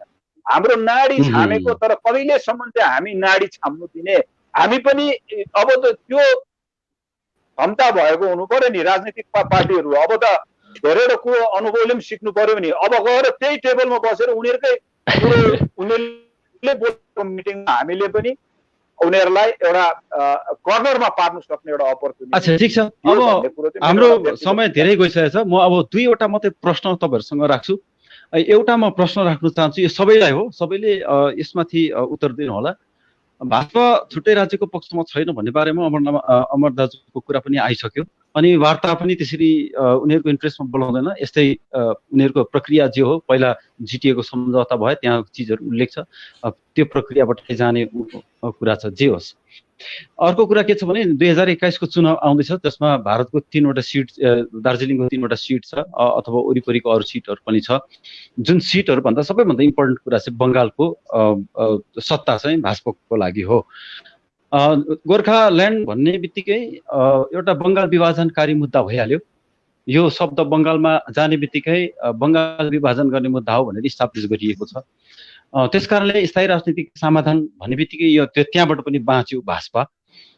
अनि अहिले आएर स्थायी राजनीतिक समाधान पहाडको मान्छेले गोर्खाल्यान्ड भनेर बुझिरहेको थियो, त्यसमा वार्ता हुनुपर्छ भनिरहेको बेलामा जिटिएको वार्ता गर्ने भनेर चिठी आयो। यसले आधिकारिक रूपमा बङ्गालका भोटर्सलाई, भाजपाका बङ्गालका भोटर्सलाई अथवा बङ्गाललाई भाजपा अहिले नै गोर्खाल्यान्डको पक्षमा छैन अथवा स्थायी राजनीतिक पक्षमा छैन, हामी अहिले नै जिटिएतिर जाँदैछ भनेर भोट सुरक्षित गरेर हाम्रा के अरे सपनामाथि मुनि दाजुले भने जस्तै गद्दारी गरेको भन्ने सङ्केत जान्छ कि जाँदैन, के लाग्छ तपाईँहरू? क्रमैले अमर दाजु, मुनिस दाजु, बिबी बजगाई दाजु, क्रमैले यो बारेमा बताइदिनुहोस् न। यो त अब यो गद्दार भन्ने शब्द त अलिकति म हार्स है, म त चलाउनु सक्दिनँ कि। तर भारतीय जनता पार्टीको चाहिँ 2009मा जनमुक्ति मोर्चामा हामी हुँदाखेरि हामीले भारतीय जनता पार्टीलाई समर्थन गर्नु चाहिँ सुरु चाहिँ हामी हुँदाखेरि गरेको, र त्यतिखेर अब धेरैजना लिडर्सहरूकोमा पुग्यौँ हामी। अनि 2009 को रिजल्ट पछाडि एलके आडवाणीको त हामी रेसिडेन्समा गयौँ, उनीहरूको म्यानिफेस्टो रिलिज हुँदा पनि बसे। त्यति बेला अब एउटा आरएसएस को मिटिङमा त मलाई एउटा सिक्रेट मिसनमा पनि गएको, हामीले के अरे एकजना आरएसएस को सरसञ्चालकसित मिटिङ पनि बसेको। तर मैले त्यति बेला बुझेको भारतीय जनता पार्टीले चाहिँ हाम्रो निम्ति केही दिँदैन भाइ, भएको क्षेत्रीयवाद पनि तुरिदिन्छ। तपाईँले टाढो जानु पर्दैन, सिक्किम हेर्नुहोस् न। अब यो सबै कुटनीति खेलेर भारतीय जनता पार्टीले हाम्रो रिजनल जुन चाहिँ एउटा पार्टिजहरू छ, रिजनल डिमान्डहरू छ, रिजनलिजमलाई उनीहरूले फेस गरेर यहाँ सेफ्रोनाइज गर्ने उनीहरूको एउटा प्लान छ। र त्यसमा अब मैले त लास्ट इयर भनेकै थिएँ, कन्सेन्सस भन्ने कुरो चुनावको मुखमा आएर हुँदैन, अरू बेला पनि बसेर कन्सेन्ससमाथि विचार विमर्श हुनुपर्ने, तर त्यो कहिले पनि भएन। अनि लास्ट इयर जुन चाहिँ एउटा देखाउनुको लागि एउटा गठबन्धन गरायो, त्यो गठबन्धन यहाँ हाम्रो आफ्नो इनिसिएटिभमा भएन, त्यो दिल्लीमा गएर कसको इनिसिएटिभमा भयो त्यो पनि हामीलाई थाहा छ। अनि त्यसले गर्दाखेरि अब चुनावको मुखमा मात्रै आएर फेरि अहिले यो सबै कुरो निस्किँदैछ। नत्र त यत्रो 1.5 वर्ष भइसक्यो, अब हामी माझमै सघाउने दलहरूमै हाम्रो खास डेस्टिनेसन चाहिँ कहाँ हो, हामी पुग्नुपर्ने कहाँ हो, सँगै चाहिँ निक्ल्यो झोला बोकेर जानुपर्ने जग्गा चाहिँ कहाँ हो, त्यो तय नै छैन। बाटोमा बसेर झगडा, एउटाले कता जाने एउटाले कता जाने भन्दाखेरि अब बिजेपीले एउटा राम्रो मौका पायो अनि उनीहरूले हामीलाई एउटा गोटी फ्याँकिदियो। तर मेरो भन्नुको अर्थ फेरि मेरो त्यही हो, यो एउटा विन्डोलाई पनि हामीले अब हामी त के, अब गोर्खा जनमुक्ति मोर्चाकोमा चाहिँ एउटा गट्स फिलिङ भए चाहिँ गएर कुरा गर्नु सक्नु पर्ने थियो, तर अब त्यो हुनु सकेन। अब यहाँ अहिले यहाँ जिटिए चलाउने साथीहरूले पनि अघि जाँदैन भन्दै थियो, उनीहरू पनि उनीहरूको आफ्नो त्यो निर्णय त हुँदै होइन, त्यो मलाई थाहा छ। उनीहरूलाई पनि डाइरेक्सन आएको छ त्यहाँ नजानु भन्ने। त्यसले गर्दाखेरि अब यस्तै हो। तर एउटा कुरो चाहिँ क्रिस्टल क्लियर छ, म फेरि दोहोऱ्याउँछु, भारतीय जनता पार्टीले चाहिँ हाम्रो हितमा चाहिँ कुनै कुरो पनि दिँदैन। मुनिस दाजुको के छ राय? भाजपाले म त्यस्तो क्याटेगोरिकल स्टेटमेन्ट त दिनु यति क्याटेगोरिकल स्टेटमेन्ट दिने सामर्थ्य त मेरो छैन, भाजपाले दिन्छ कि दिँदैन भन्ने त्यो मेरो स्टेटमेन्ट दिन सक्ने म त्यति सामर्थ्य राख्दिनँ। तर यति भन्न सक्छु कि जुन पर्मानेन्ट पोलिटिकल सोल्युसनको लागि सबैजना एक भएको थियो भाजपाको नेतृत्वमा, त्यसको पहिलो कदम चाल्न बाँकी नै छ। यो जुन किसिमको पहिलो कदम पनि चालियो, हेलो, फर्स्ट स्टेप पनि अहिले लिएको छैन र फर्स्ट स्टेप लिए पश्चात हाम्रो सांसदले बारम्बार आश्वासन दिनुहुँदैछको म यसमा प्रतिबद्ध छु भनेर, र अहिले तुरन्तै उनको प्रतिबद्धतालाई डाउट गरिहाल्नुपर्ने कुनै त्यस्तो म कारण देख्दिनँ छैन कि पर्मानेन्ट पोलिटिकल सोल्युसनको प्रथम जो खुड्किलो छ त्यो पनि लिन बाँकी नै छ। विपु बस्का दाजु के भन्नुहुन्छ? म तपाईँ यो प्रश्नको जवाब दिँदाखेरि काललाई खण्ड गर्न चाहन्छु, समयलाई। अहिलेसम्म देखेकोमा यो धोका हो।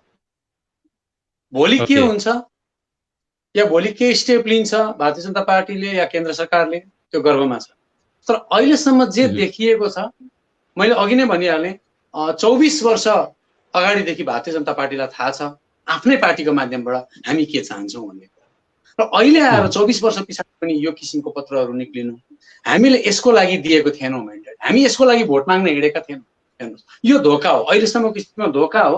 अनि यहाँ अझै कहाँ धोका हुँदैछ भन्दा, अघि भर्खर भाइले पनि मनोज भाइले पनि आफ्नो प्रश्नमा ल्याउनु भएको थियो, हिजो मैले सामाजिक सञ्जालहरूमा देखिरहेको छु, यो चाहिँ अब एकदमै बोलाएर फसाएर खारिज गर्ने पनि हो, त्यसले गर्दा बी पोजिटिभ भन्ने खालको एउटा स्टेटमेन्ट आउँदैछ, त्यस्तो खालको त्यो लेखिँदैछ सामाजिक सञ्जालतिर।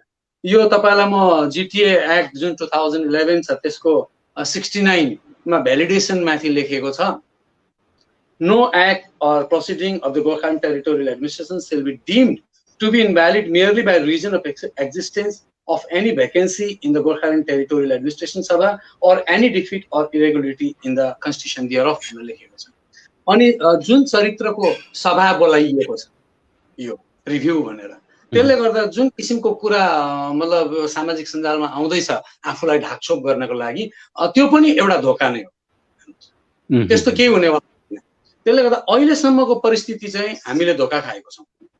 अब यो कुरालाई बुझेर हामी यहाँ तमाम पहाडको राजनीतिक दलहरू मात्रै होइन, आज मुनिसजी आउनु भएको छ, भारतभरि सङ्गठन उहाँहरूको छ, सबैले मिलेर यसलाई एउटा सिङ्गो भोइस बनायौँ भने, एउटा आवाज बनायौँ भने कम्पेल्ड हुन्छ केन्द्र सरकार हाम्रो कुरा सुन्नुको लागि। किन भन्दा म एउटा चिज चाहिँ भन्न चाहन्छु अन्तमा, तपाईँ हेर्नुहोस्, एउटा मलाई भन्न दिनुहोस् है, त्यो चाहिँ के हो भन्दा यो जुन क्षेत्रमा यो राजनीति हुँदैछ, जुन क्षेत्रमा राजनीतिमा खेलाइँची हुँदैछ केन्द्रद्वारा, यो क्षेत्र एकपल्ट नक्सलवाद जस्तो सङ्गठन जन्मेको ठाउँ। आज यो क्षेत्रलाई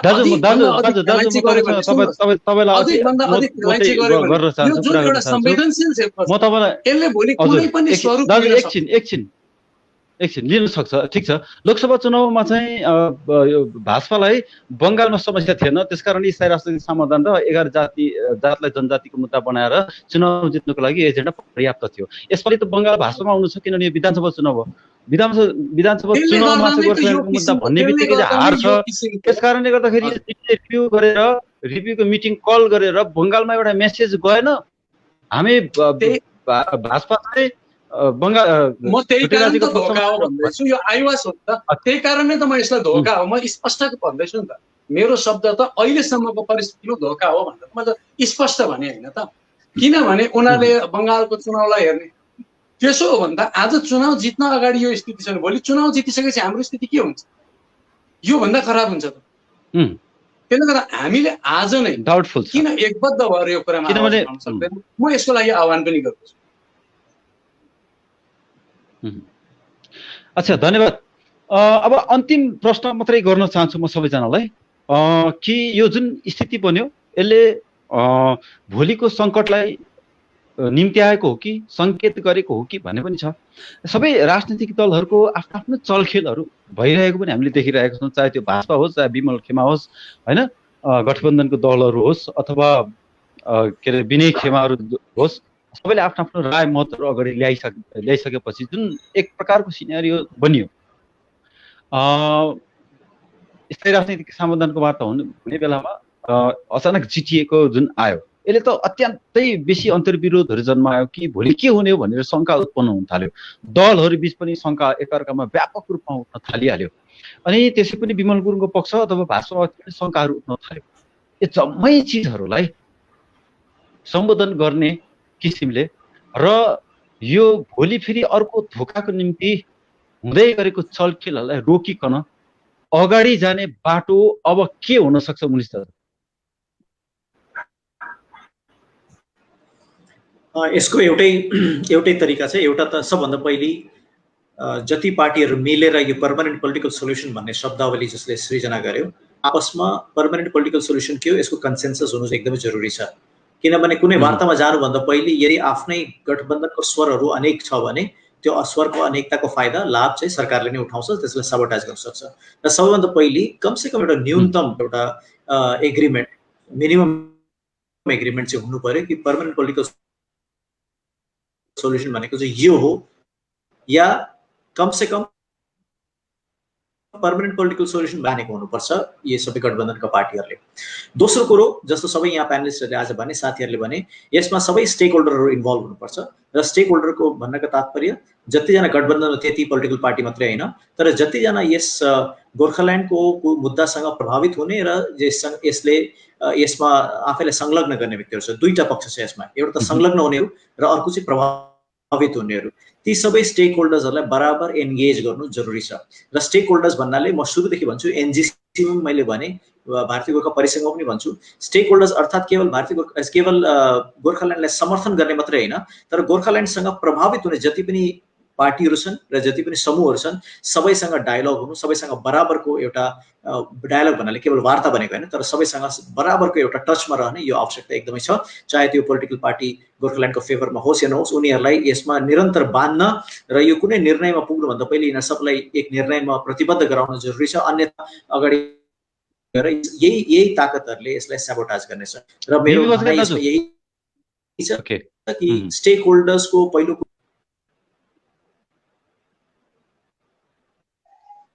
हामी अलिकति स्पष्ट हुनुपर्छ। हजुर, म के भन्छ, मुनिश दाजुको कुरा तपाईँले सुन्नुभयो। अघि विनय तामाङले पनि एउटा चिज भन्दै थियो कि सबै दल एक भएर अघि बढ्नुपर्छ होइन। त्यहाँनिर पत्रकारहरूले सोद्धाखेरि चाहिँ आह्वान चाहिँ सबैले गरिरहेको छ, एक हुनुपर्छ, एक हुनुपर्छ, एक हुनुपर्छ भन्ने। एक बनाउने को भन्ने कुराको सवाल उठिरहेको छ। यो जम्मै अन्तर्विरोधहरूलाई समेटेर अबको सही बाटो बनाउनको निम्ति, काम गर्नको निम्ति कस्तो पहल हुनुपर्छ? एउटा कसै न कसैले त पहल गर्नै पर्छ। त एउटा हामीले अस्ति तपाईँले नि यो विषयमा जवाब दिनुभन्दा पहिला भन्छ, अस्ति तपाईँले सांसद राजु विष्टज्यूको एउटा अन्तर्वार्ता लिनुभएको थियो। त्यो अन्तर्वार्तामा उहाँले एउटा वाक्य बोल्नु भएको थियो। त्यो वाक्यलाई सुनेर पनि हामी एक हुनुपर्ने हो। उहाँले के भन्नुभएको थियो भने, उहाँले भन्नुभएको थियो राजनीतिक दलहरूले प्रेसर दिनुपर्छ भन्नुभएको थियो। भन्नुभएको थियो कि थिएन? मतलब उहाँ आफैलाई पनि थाहा छ, भारतीय जनता पार्टीको सांसदलाई पनि थाहा छ कि प्रेसर दिएन भने चाहिँ बिजेपीले गर्नेवाला छैन। नभए त उहाँले प्रेसर दिनुपर्छ भन्नुहुन्थेन होला नि त। केन्द्र इमान्दार छैन भन्ने कुरा उहाँले सिलोजिस्टिकल्ली स्वीकारेको।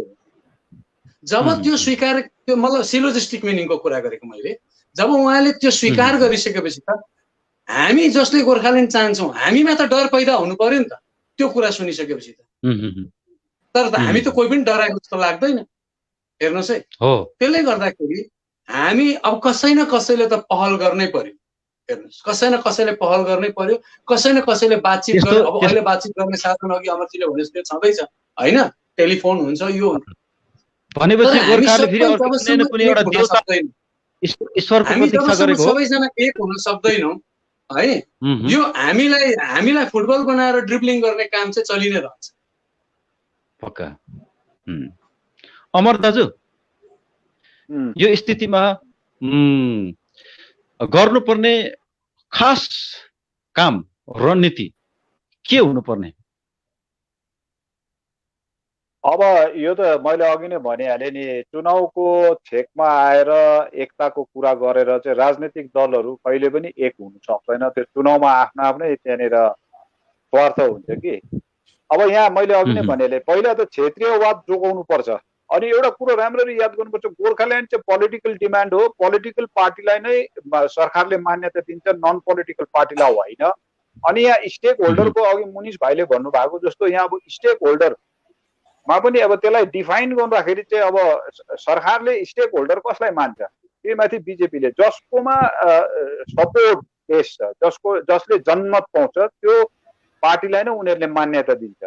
तर यहाँ ठुलो कुरो अझै एउटा हामीले यत्रो चर्चामा एउटा कुरा गरेनौँ नि, भारतीय जनता पार्टीले गोर्खाल्यान्डको अब सरकारले गोर्खाल्यान्ड दिनु अगाडि चाहिँ पार्टी फोरममा उनीहरूले रिजोल्युसन एडप्ट गरेको हुनुपर्छ। उनीहरूको नेसनल एक्जिक्युटिभ मिटिङमा अहिलेसम्म गोर्खाल्यान्डको रिजोल्युसन त एडप्ट गरेकै छैन। अब यत्रो वर्ष बित्यो, हुन त हामी पनि 30 महिना जनमुक्ति मोर्चामा बस्यौँ। त्यति बेला मैले बारम्बार साथीहरूलाई भन्ने गर्थेँ, भारतीय जनता पार्टीले उनीहरूको पोलिटिकल पार्टीभित्र त रिजोल्युसन नलिकन सरकारले कसरी गर्छ? जब बिजेपीले नेसनल एक्जिक्युटिभमा गोर्खाल्यान्डको रिजोल्युसनै लिएको छैन, अनि जुन पार्टीले गोर्खाल्यान्डको रिजोल्युसनै एडप्ट गरेको छैन नेसनल एक्जिक्युटिभमा उनीहरूको मिटिङमा, त्यो पार्टीबाट हामीले गोर्खाल्यान्ड अहिले नै दिन्छ भनेर चाहिँ एउटा त्यो एक्सपेक्ट गर्नु पनि त्यो रङ हो। तर मैले अघि नै भनिहालेँ, बिजेपीले जति सक्दो क्षेत्रवादलाई शेष गराउने उनीहरूको षड्यन्त्र, त्यसले गर्दाखेरि हो कि उनीहरूलाई उत्तिकै छोड दिनुपर्ने, उनीहरूले जे निर्णय गर्छ त्यही स्वीकार गर्नुपर्ने। मौजुदा जुन स्थिति छ यसले भोलिको दिनमा अर्को सङ्कट निम्त्याउँछ कि भन्ने शङ्कामा हामी यो कुरा गरिरहेका छौँ कि यसलाई यो उनीहरूले नै समाधान गर्ने, उनीहरूको पक्ष भन्ने हो कि यसलाई सम्बोधन पनि गर्नुपर्ने हो, कस्तो पाराले गर्नुपर्ने भन्ने बारेमा।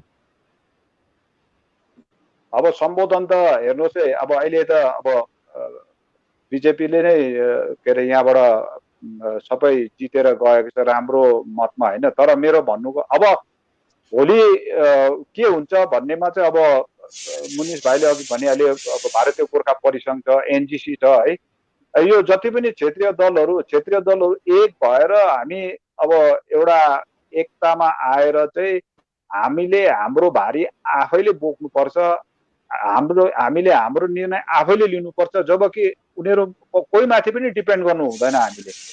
त्यसले गर्दाखेरि हाम्रोमा मल्टिपल भोइसेस भएकोले गर्दाखेरि फ्रेगमेन्टेड डिमान्ड्सहरू बेसी भएकोले गर्दाखेरि अब राष्ट्रिय स्तरको पार्टीहरूले हामीलाई यहाँ खेलाइरहन्छ। तर अहिलेको नितान्त आवश्यक चाहिँ के हो भने क्षेत्रीय पार्टीहरू एक भएर है यो पर्मानेन्ट पोलिटिकल सोल्युसन नबनेर सिधै गोर्खाल्यान्ड है, अब त्यो हुन्छ हुँदैन कति समय लाग्छ, तर त्यहाँ भन्दाखेरि यताउति चाहिँ हुनु हुँदैन। अहिलेको एउटाको अहिले अब नितान्त आवश्यक कुरो चाहिँ त्यो छ। अमरको कुरालाई म अलिकति सपोर्ट गर्दै, मतलब यो मानिलिँदै क्या म एउटा सानो कुरा चाहिँ आग्रह गर्न चाहन्छु आज यो अवसर पाउन चाहदिनँ।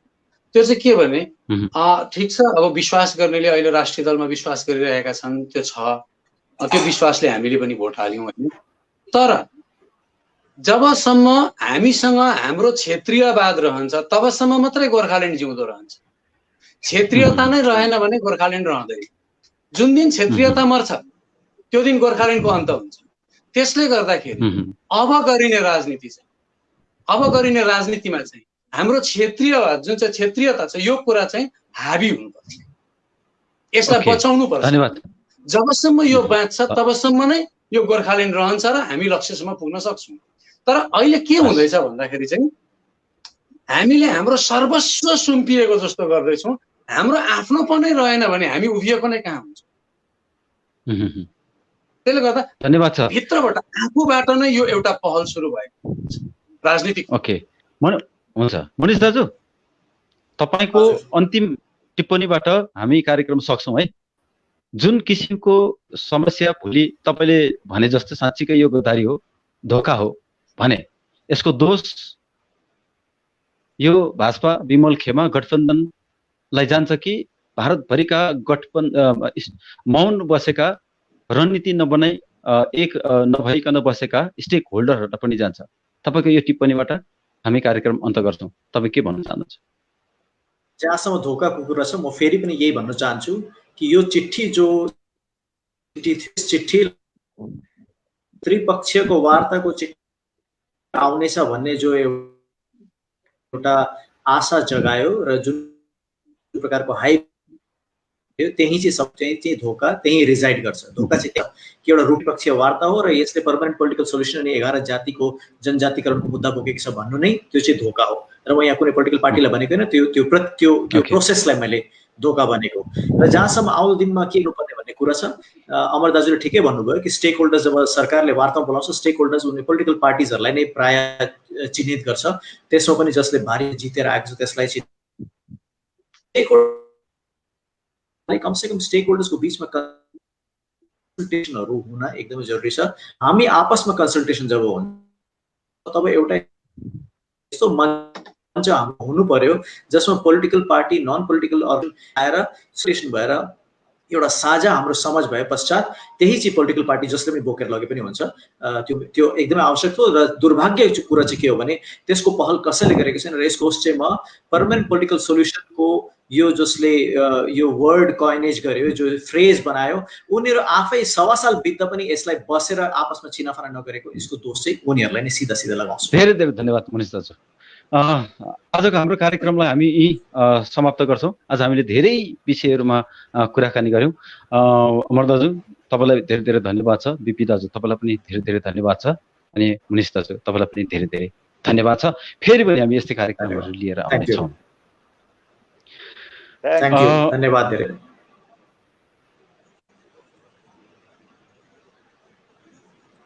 दर्शकवृन्द, अहिले हामी थियौँ 3 जना प्यानलिस्टहरूसँग, बिपी बजगाई दाजु, अमर दाजु अनि मनिष दाजुसँग हामी कुराकानी गऱ्यौँ। धेरै चिजहरू हामीले छलफल गऱ्यौँ र पनि छलफल गर्नुपर्ने कुराहरू अझै पनि बाँकी रह्यो। यो छलफल 1 घण्टा अथवा 2 घण्टामा सबै कुरा केलाइ नसक्ने विषयवस्तु अहिले हामीसँग अघि छ। जुन किसिमको अन्तर्विरोधहरू निरन्तर वृद्धि भइरहेछ, डेभलप भइरहेछ, यसले केही न केही कुराहरूको सङ्केत गरिरहेको छ जहाँ हाम्रो सरोकार रहन्छ। भोलि एउटा धोकाको ग्रान्ड डिजाइन भइरहेको हो कि साँच्चै गोर्खाको मुद्दालाई सम्बोधन गर्नको निम्ति चलिरहेको यो गतिविधि हो भन्ने बारेमा जुन व्यापक किसिमको अन्यलता छ, यो अन्यलतालाई तोड्नको निम्ति हामी निरन्तर यस्तो किसिमका बहसहरू गरिरहेका छौँ। हामी कोसिस गरिरहेका छौँ गोर्खा जनमुक्ति मोर्चा 1 अथवा विमल खेमाका प्रतिनिधिहरूलाई पनि प्यानलमा बोलाउने। उहाँहरूलाई हामीले धेरै भन्दा पनि धेरै आग्रह गरिसक्यौँ। उहाँहरूले अहिलेसम्म हामीलाई प्रतिनिधिहरू दिइरहनु भएको छैन। हामी आशा गर्छौँ उहाँहरू पनि प्यानलमा आउनुहुनेछ र उहाँहरूको कुरालाई पनि हामी अघि ल्याउनेछौँ। हामी कोसिस गर्नेछौँ कि मुद्दाहरूलाई, तमाम मुद्दाहरूलाई समीक्षा गरेर आलोचना गरेर बसिरहनु भएका अलग्गै दलहरूदेखि फरक रहेका महानुभावहरूलाई पनि हामी ल्याएर विश्लेषण गर्ने अनि बहस गर्ने हाम्रो योजनाभित्र छ। र 7 दिन हामी अझै निरन्तर हरेक साँझ 7 बजी हामी आउने प्रयास गर्नेछौँ। यदि हामीलाई कुनै किसिमको बाधा बन्देजहरू भएन भने अनि यस्तै विषयहरूमा हामी निरन्तर बहस गर्दै जानेछौँ। तबसम्मको निम्ति खोज खबर अनि खबर म्यागजिनलाई बिदा दिनुहोस्। धन्यवाद।